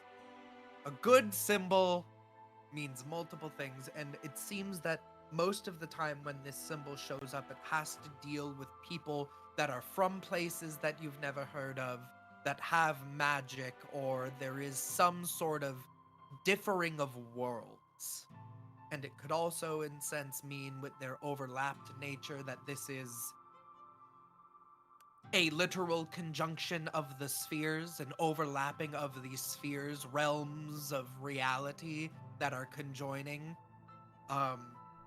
Well, I mean, even when we were asking about Captain Dunbar earlier, the sea elf and her husband told us that he was the head of the Order of the White Robes. So if there's a White Robes order and he had a white circle on his robe, maybe there's a red order and a black order, and Right. I mean, it could mean that as well. And he was saying things that didn't necessarily make sense. You have a note here that he said that he it sounded almost like he was talking about either like a deity or a pantheon, this solinary. Yeah, I have no the idea what that solinary means. guide. I think that they are working on rules similar to our world, but just slightly different names for things. Well, and they were very biased against Dragonborns, or what they knew as Dragonborns. Yes, and Artemis, there was something else I was hoping that maybe you would be able to translate now. I believe you it says that you have notation here of some symbols that were on this Captain Dunbar's ship that seemed like draconic, but I assume that if Snowmoon was with you, you would have been able to read it normally, so... Oh, Yes, yeah. I wasn't able to read it, so... Because if this is a world similar to our own, but just slightly different, Mm. it could be draconic, but from another world's version of draconic. Yes, it could be. We know, yes. Draconic is a very, very old language. It does not change much. Correct. Yes. So I was wondering maybe if we could figure out if this spell allows you to read this, then perhaps that gives more evidence towards a sort of reflected or slightly different world, a world where Dragonborn have tails. Unlike me, I'm from here. But I understand that is not normally a thing. Neither of my mothers had tails, for example. Is that something that we might be able to do? I've been making other connections. Well, if your spell is still active, you can make an attempt. As the DM hopefully maybe pulled up the notes on this if it's the case. Muted, muted. DM? DM is... Yeah, sorry, I was fixing cameras real quick. That's For some okay. reason, Streamlabs froze for a second and everybody's camera froze. So I had to go back and refresh all the cameras real quick. So, no, I've already got the notes pulled up. Assuming that's what Artemis would like to do. Sarah, while Artemis is running for a second, make a perception check at disadvantage as you go psychotic in the other room. Okay.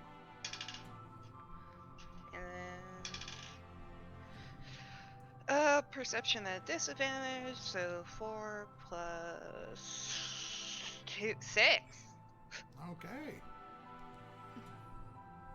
So we'll come back over to that in a few moments then. Oh no. And does it sound like she's still in like full swing? It's only been a few minutes, so yeah. Okay. Basically what happened is she was heading upstairs. So had that, you guys heard the screeching, then it stopped for a moment or two. By the time you got up, Murdoch was still outside. Sarah had just gone in. You walked up to, Murdoch putting something in her pouch. And then all of a sudden you started hearing the screeching upstairs again. And that's when you saw the small person sort of come out by you guys and take off down the street. I'm gonna get arrested. So we flash back over to Artemis. Okay, fine. All right. You don't have to. It's up to you. Well, might as well.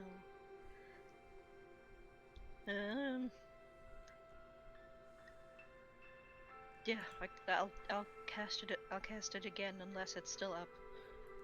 Yeah, so the nice part is with it, it's a ritual spell, so worst case scenario, it takes a couple minutes to reset it up. Because you, between them taking the Dre over and back and you reading through everything, and you're probably on your second ritual casting of it at this point. Just to make sure it's still up for you. But yeah, as you pull back out the sort of rubbings in the RQ done on it, and cast your spell and then place your hands on the paper, it does slowly start to make sense to you. And it does appear to be, again, of a, it has that strong sort of, I guess I'll call it like draconic essence to it. But as you're reading it onto, it actually lists the ship's port of call, as well as the name of the vessel. So as you're looking at it, as you guys see, I'm pulling up my notes here. Come on, yes. That's... Do what I tell you when I tell you to.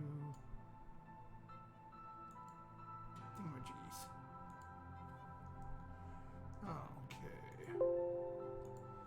So, and I apologize, I got a lead in. So it references, and this is as you're reading the word, you actually remember hearing it before from Dunbar Masturbate. It references Northern Urgoth. Okay, right. And the name of the vessel is Solinari's Grace. Interesting. That's a different name. That's sort of what he said. He said the Solinari guides you. Okay. I think no, but in the scheme of naming ships and saying a ship guide you would be, I guess, apt if you are doing what you were doing at the time, which was going around various islands. But No, it sounds more overarching than that, more important. like a deity or a pantheon or an organization? I mean, he did mention a lot of places that didn't sound like they were around here. Right, and he said Solinari guide you, which I thought was some sort of deity. So why not? Like, I don't know, Torm guide you, or Lathander guide you. Is it because there was also talk that he was going across a blood sea and he was pulled Yes. into a maelstrom of Yes. sorts? Yes.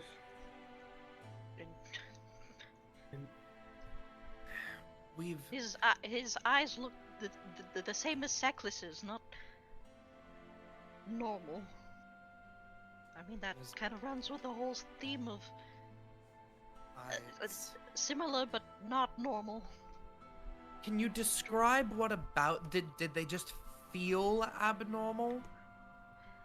Well, Seclus's eyes were very gold, and when you looked into them, they just sort of gave you this weird feeling like they were otherworldly, like just weird. Yes.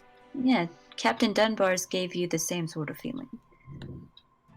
I think what you are I really think going through a maelstrom, of course. I mean, islands and the ocean just in general can be seen as pathways. I think that there is the possibility, if we think about the symbols as not only just this order, but also thinking about it as a conjunction of spheres or in alignments like we saw with the star map, and it was stars that are not of this world.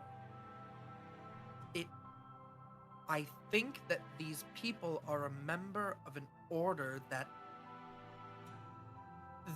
they seem quite magical, or at least Dunbar seemed. You've met several people that had access to spells. How Right, and Dunbar was improbable- described to us as the second or third most powerful caster from where he was from. How improbable is it that they discovered a way to not necessarily maybe move between the planes, though that magic is very possible, but move between worlds? The Maelstrom. If they did discover it, it was on accident. Everybody seemed to be Yeah. desperate to get home. And you said, and you've But they spoken, didn't really have a good idea of how to do that. and you've spoken to several people saying that, like, there was a lot of time of about maybe 8 months or so. Well, that was I that one place, believe. but yeah. The one place.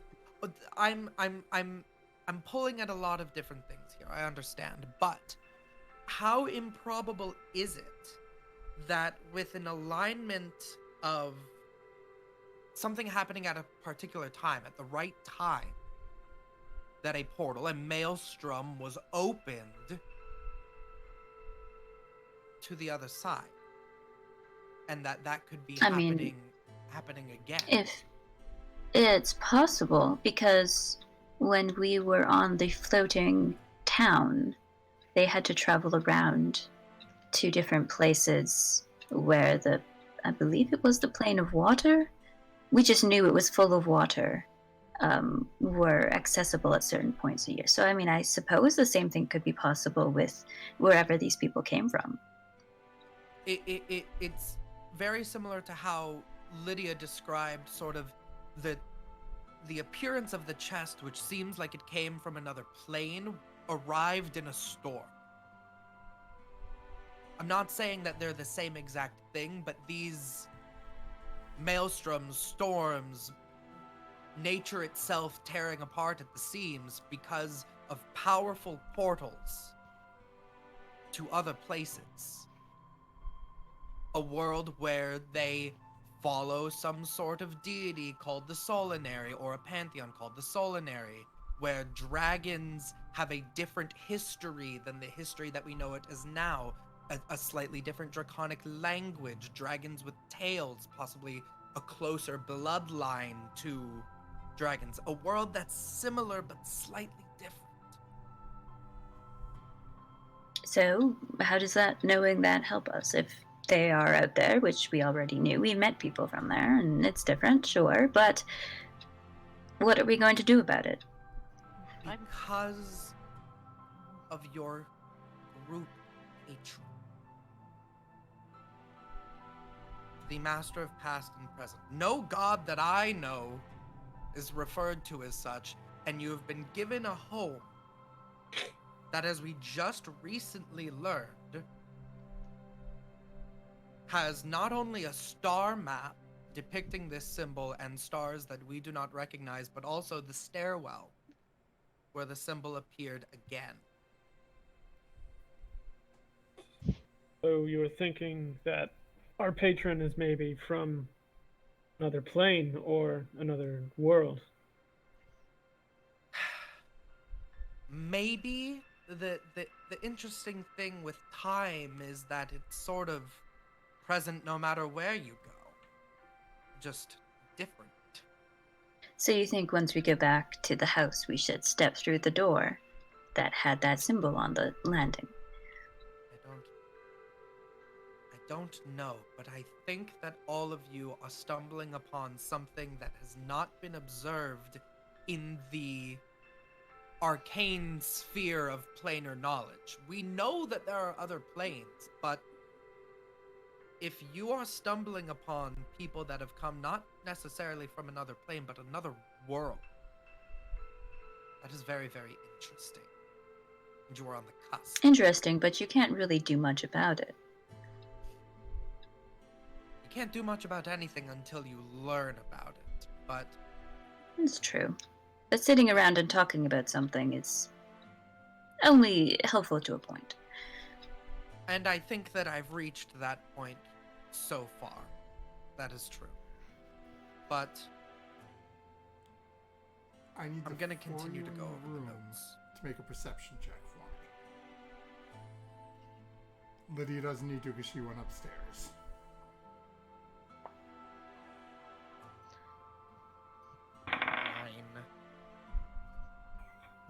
Nine. 12. 15. Okay. 21. Okay. And Murdoch, what was yours? 9. Okay, so over the hooting and hollering and banging that you're hearing coming from your room, only Furia and Artemis hear a very sharp and sudden coming from out in the hall. Sarah. I'm just saying that. Blah, blah, blah. Yeah. Yes, There is I a guess. loud banging on the door. Not I'm going to now, peek Lydia! at our door. And if I see if somebody's knocking on Sarah's door, I'm going to turn into like a spider and crawl out. As you open the door, there are 6 water-deep guards standing outside that doorway. I turn into that spider and crawl out and up onto the wall to watch and not be found. And again, Sarah, another couple of seconds goes by after you yell that out and you hear the rapping again. And then you hear a voice. You can open up or we can open it.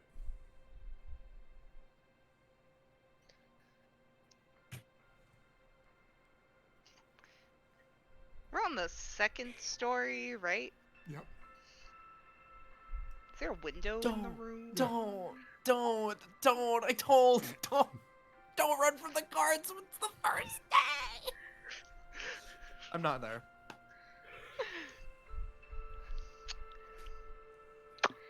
I'm gonna go to the window. Are there guards like by the bottom? No, as you look out the window, you don't see anybody. I'm gonna hop out the window. Okay, make a dexterity save.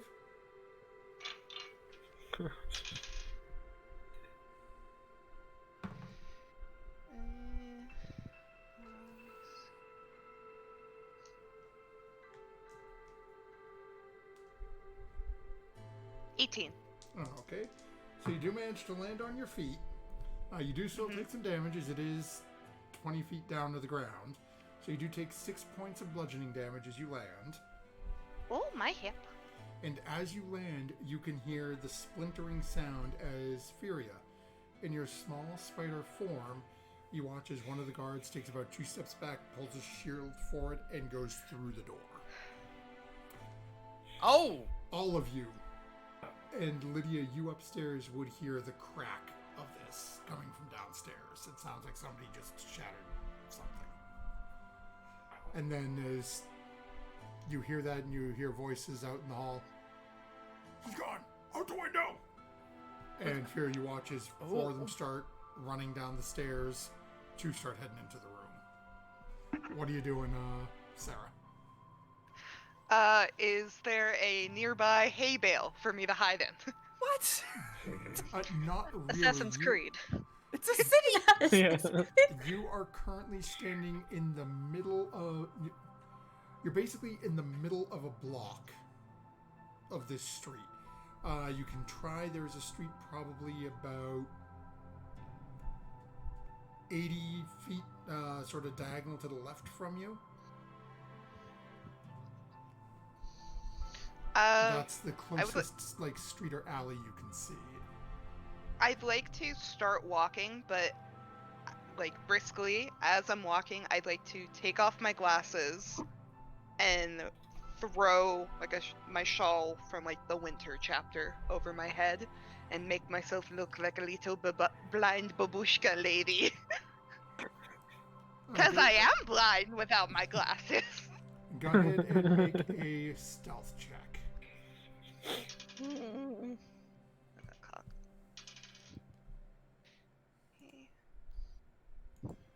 Plus. I would like to crawl back into our room, or the room I was in, turn back into myself and shut the Team door and explain what's going, or what I just saw.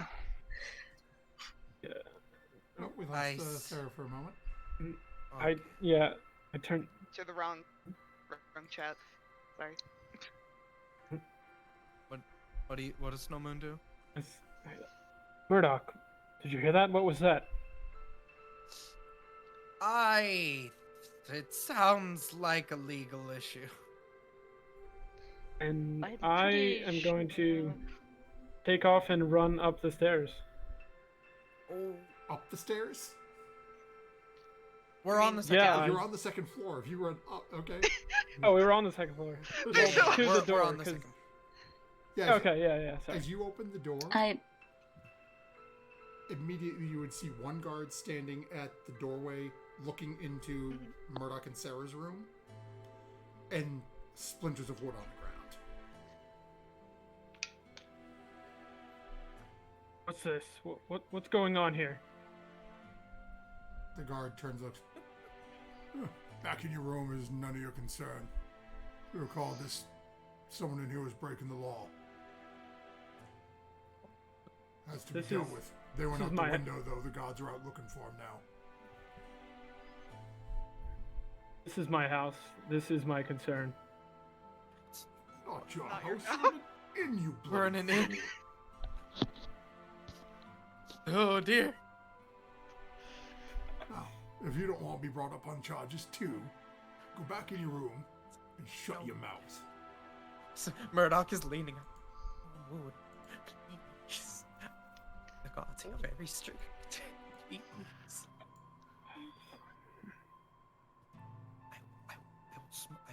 I'll take a few steps back, but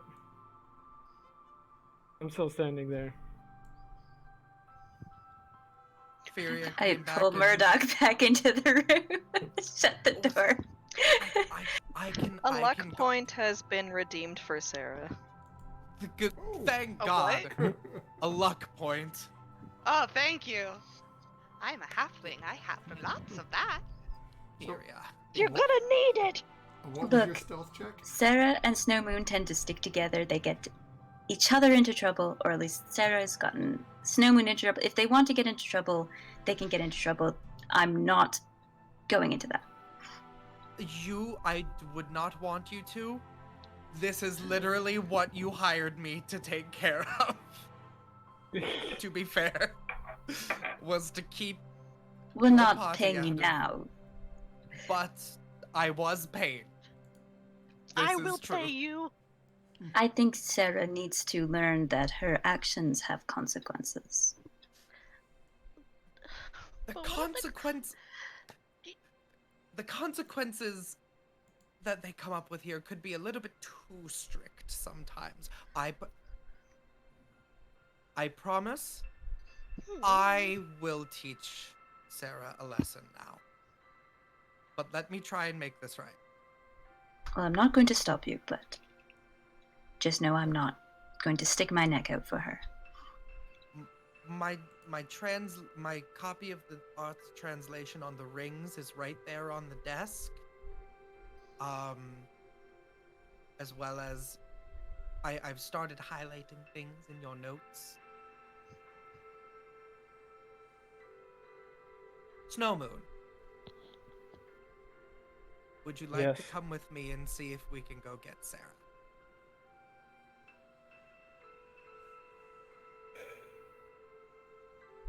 Fine. So Okay. So is it and I'll turn back to the guards, and we were just in the library. We did not do anything illegal. The guard looks at you and then basically calls you forward a little bit and gestures into the room. I'll step forward. And I'll As- show my room key because this is also my room. As you look into the room, the beds are shredded. There are dagger punctures in the walls. The curtains are shredded. It looks like you had a small rabid wolverine in this room and it locked in there for hours. The guard looks over at you. So far we got disturbing the peace. Not quite clear yet. I don't think... Well, there may have been an assault of the temple, but now that we know you were there, we're going to have to go talk to them and see if anything happened there. There we have brandishing weapons without due cause. Then there is... Well, now she's fleeing, so that would be considered hampering justice. I mean, look at this room. It's been vandalized. She's looking at multiple 10 days, plus potential floggings, plus the gold fines.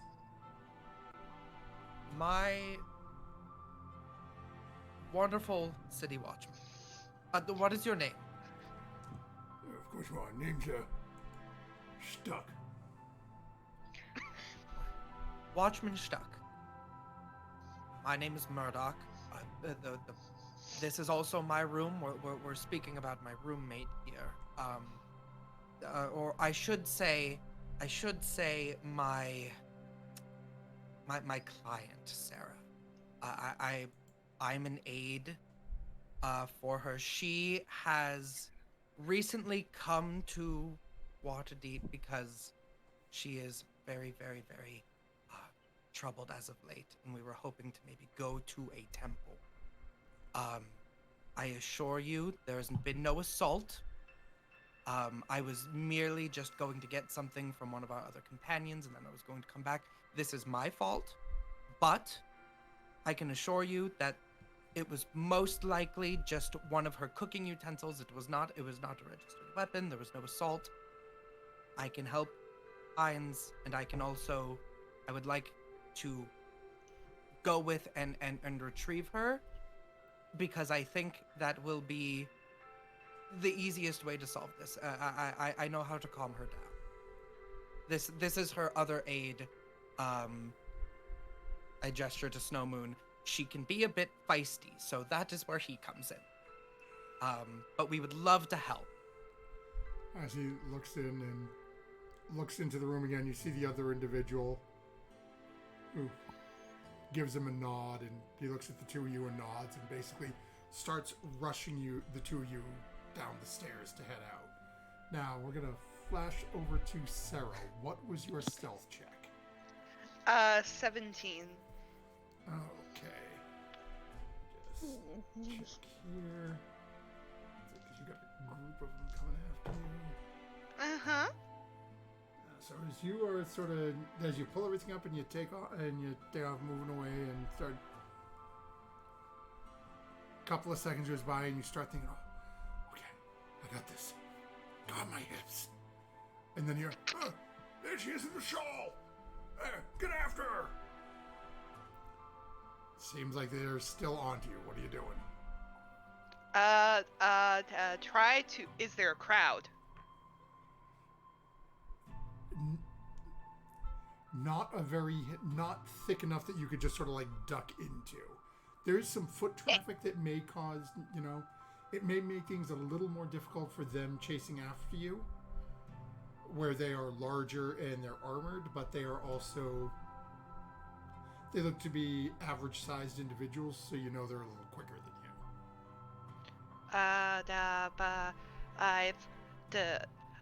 I'm gonna pull my coin purse out, and I'm gonna throw about 30 gold just into the surrounding area.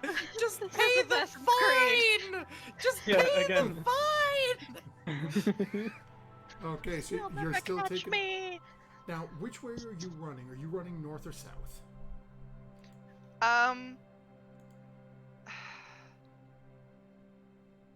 I guess whichever is... The closest cross street would be south of you.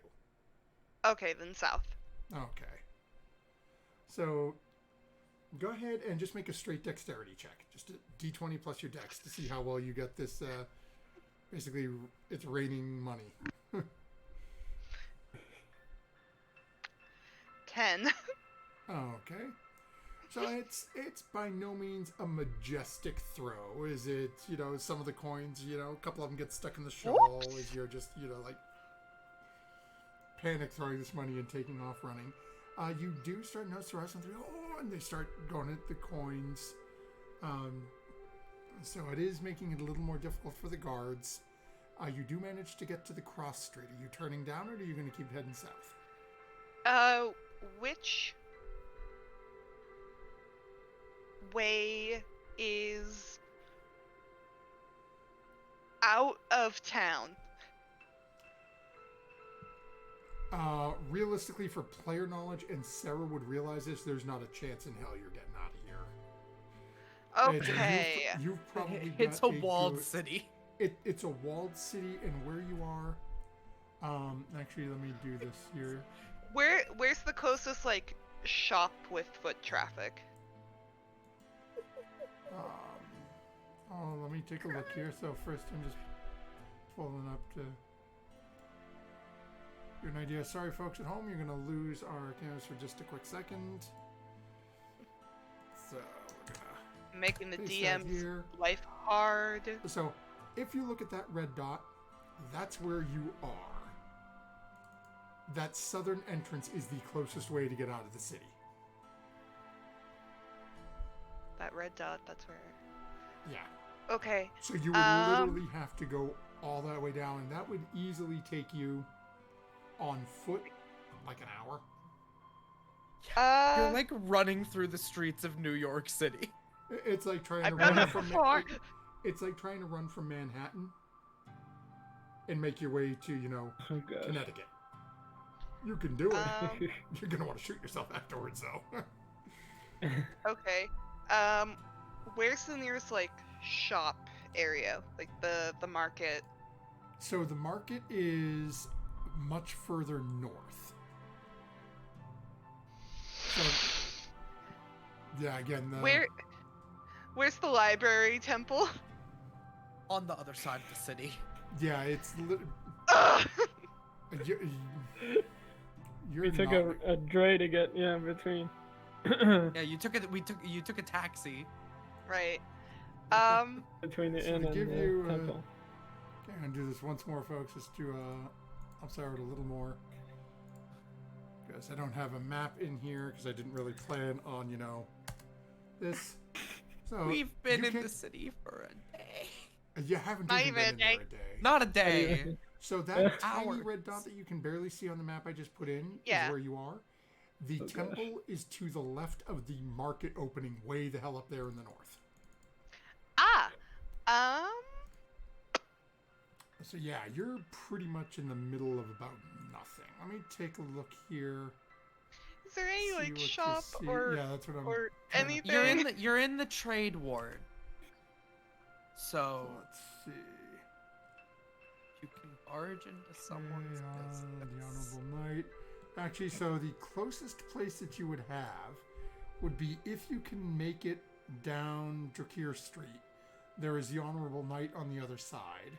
If you choose to keep going further down south, actually, yeah, there's not a whole lot right in this immediate area. Not in guard dodgeness. Drakir Street is probably your safest bet at this point. Unless you've got another idea of going somewhere else. That's the closest sort of establishment. But it's not, I don't want to call it an establishment. It's like, think of it sort of like going to the Lincoln Memorial. The Honorable Knight is one of those walking statues that Murdoch was telling Art about. So there will be people that come to view the the Honorable Knight, but it's not like it's an actual sit-down restaurant or store. You know what? New plan. I'm gonna stop running. Oh, okay. And I'm gonna turn towards the guards. Wait until they're in earshot and just be like, "Oh, thank heavens you're here!" Okay. Okay. Go ahead and make a deception check.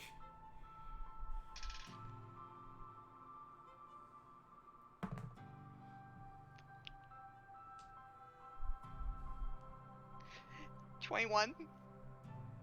Actually, this is going to matter. Then I gotta see what the modifier is.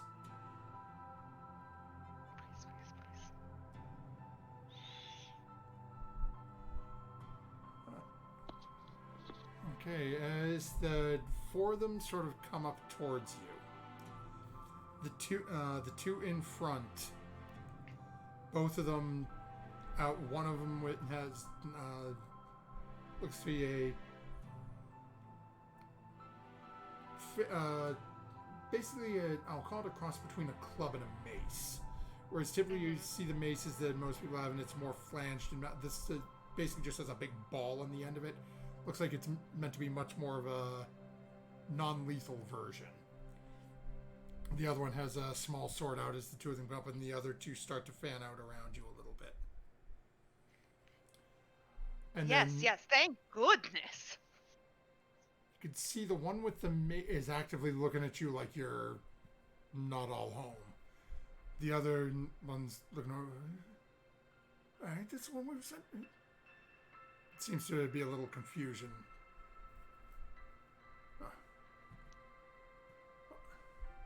Disorderly. Running. You coming with us? Or are we doing this? Yes, and anywhere to be safe. You see, the one who he came into the window and went that way. I'm gonna point in a vague direction behind me. And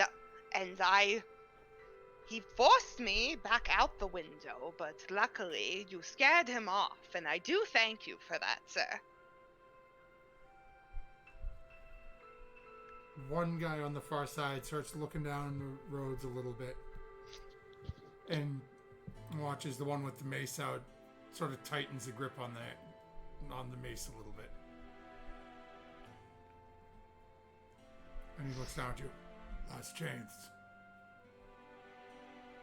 Doesn't seem like he's believing you at all. I said I'd go with you, sir, but again, maybe you'd want one of your fellows to go that way as well, just to make sure that ruffian doesn't get away, you see, and ruin this beautiful city of yours. As you start to say that, the guy with the mace starts to put it down. At this point now, Murdoch, you, Snow Moon, and the other guard are starting to come down, and you can see the four of them sort of fanned out around her. And you can see one of them, and it seems to be some sort of minor conversation. One of them starts, again, somewhat leisurely starting to wander down this direction where, sorry, you would know this is the direction you pointed at. So one sort of puts his mace back down the side and pulls out two sets of manacles. Okay, then, turn around. When I turn around, do I then see Murdoch and Snow Moon? No, basically they're coming from behind the four guards, so you probably can't see them as of yet because there are three of them sort of creating a wall right in front of you. Okay. If you listen to the guard and turn around, you'd be facing away from them. And you get the impression that he is going to manacle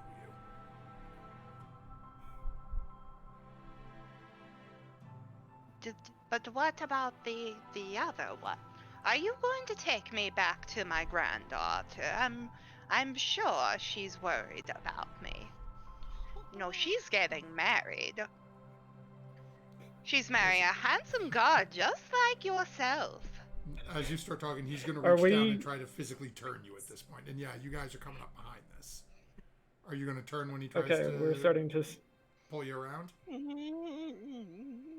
She's very good with magic. She's a druid, you know. Doesn't like her grandma's cooking, though. But you know how children are. Oh, hello! Sarah. Yes, how are you, dear? Is this your new beau that you found yourself with? I thought you were marrying David. As Sarah continues this, he's grabbing you and starting to put manacles on your hands. Sarah, what happened? Well, you see, a ruffian broke into my window and forced me out of it, so I was on the run. And these guards came up and they won't go looking after him. And just, you know how I get a little lost and all that without my Wait. glasses. And Wait, into your room? yes. I kind of look at Snow Moon, and then I look back at Sarah and I go, was it another member of the Zentarum? Did you see? I'm sorry. Are we with a captain right now, or do we have one of the captains with us here? Which one of you is in charge? I don't remember what the Zambonis look like, dear. I don't have my glass. Captain is still up in the room. All right. The one that walked us here. I wanna look at Snow Moon and kind of like see if I can walk him aside for just one step. I don't even argue that Sarah's being put in manacles. Okay. And Sarah, you're not fighting this. You're just letting them manacle you. My wrists hurt, but okay. Yeah, he's not being overly gentle, and you could tell just passive insight. He doesn't believe you in the least.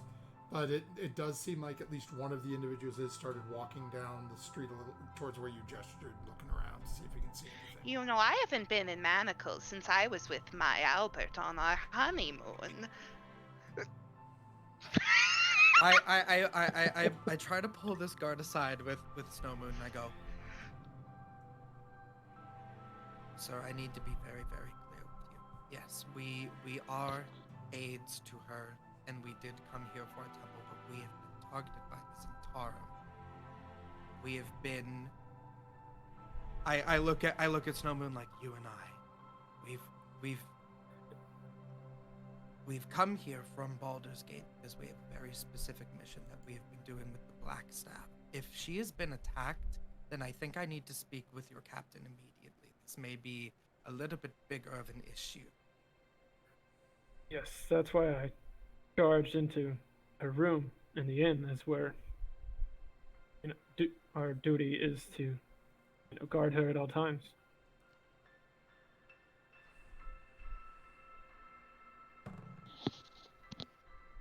Murdoch, make a perception check. Persuasion check.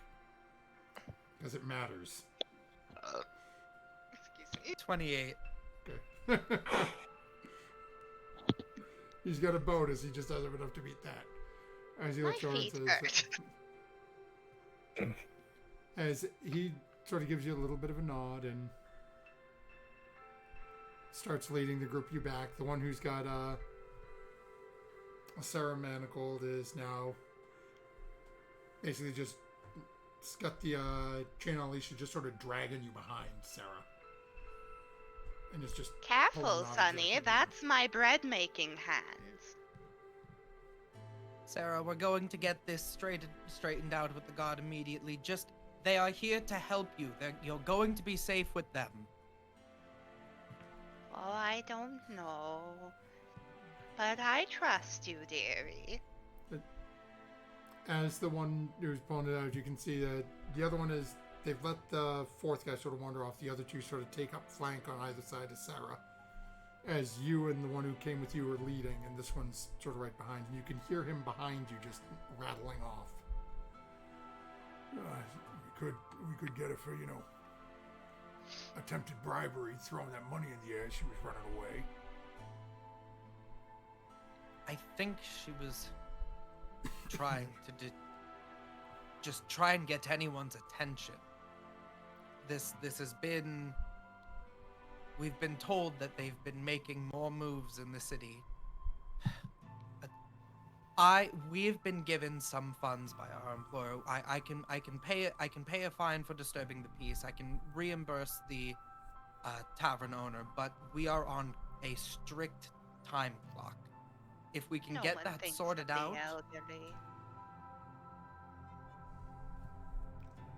She's been hit with some sort of spell. We really need to get it looked at so that we can continue with our assignment. Eventually, you guys make your way back to the inn.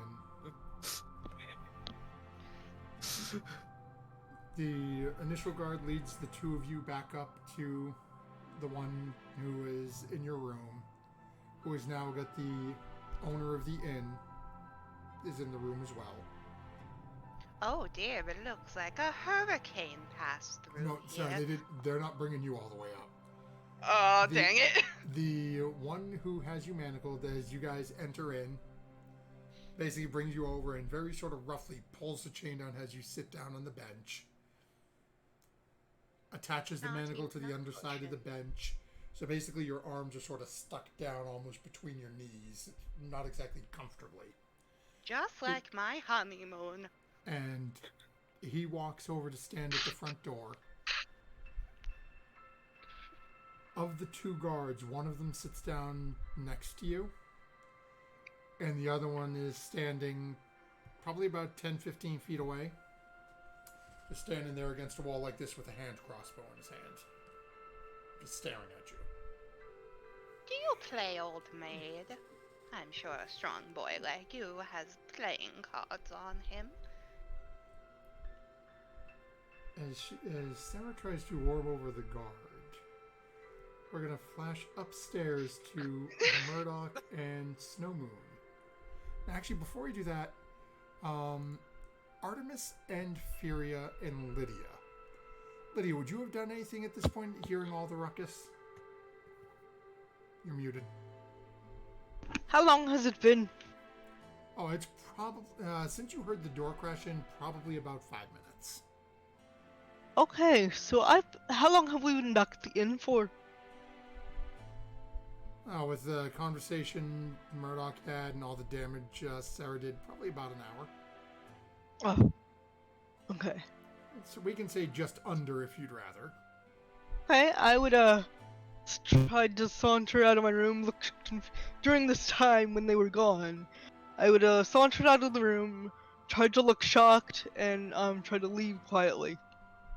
Yeah, easy enough to do is, as everyone's gone, the majority's gone, Fury and Art, would you guys still be staying in the room? I would be in the room reading through notes, but I mean, I would be more paying attention, listening around, just seeing if there's trouble, and have another wild shape on deck just in case I need to disappear quickly. I'd just be very worried and stressed. Okay, so yeah. But I'm not really, I'm sort of, just relaxed, not really worried about what's going on. They'll get sorted out, or not. Whatever. So, eventually you do hear some footsteps walking by Furia, where you're reading but sort of paying attention, but it doesn't sound like rushed or anything, it just sounds like normal footsteps. And Lydia, you're easily able to make your way out. Okay, hold on. And then eventually, once you're out and you've moved away a little bit, after a few minutes you do start to see this sort of escort coming back, being led by a guard, 2 Dragonborn, then a group of guards dragging a halfling in chains.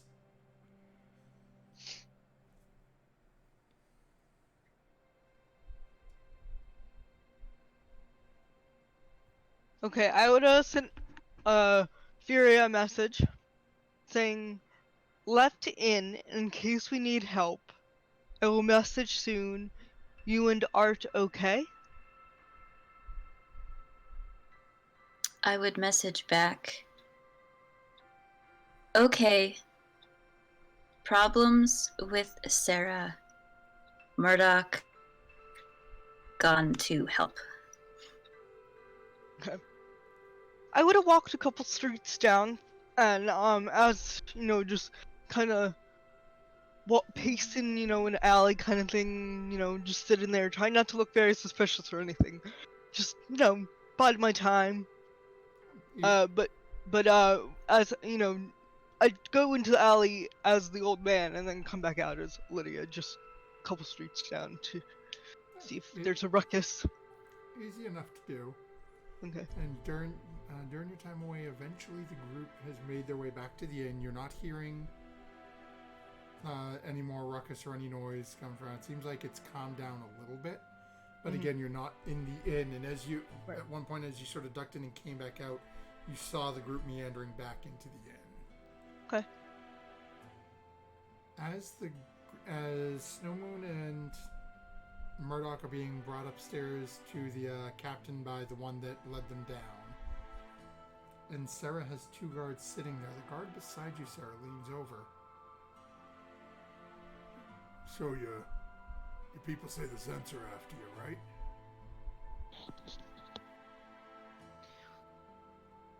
Yes. They seem to be targeting her, and we're trying to figure Maybe out we got some people who can help you. Well, I do like people that can help. And then maybe we can help you. I know that there's a lot of This issues. is Sarah's in a different spot than you guys. Yeah. Sarah's a did. That's right. We're different. Sarah's Never mind. having I'm this dead. conversation with the guard. I'm dead. I'm dead. As he's looking back and forth, Don't say that. he nods at the other two guards. And you watch as a couple of them get sort of a grin on their face. Oh. And then the three of us got a little proposition for you. Oh, that hasn't happened As he in a while. reaches down and starts undoing one of the bracers on his forearm, pulls the bracer off. You can see there's a tattoo on his forearm. Uh-huh. And that's where we're going to end tonight's session. No. As Sarah might be making a new friend.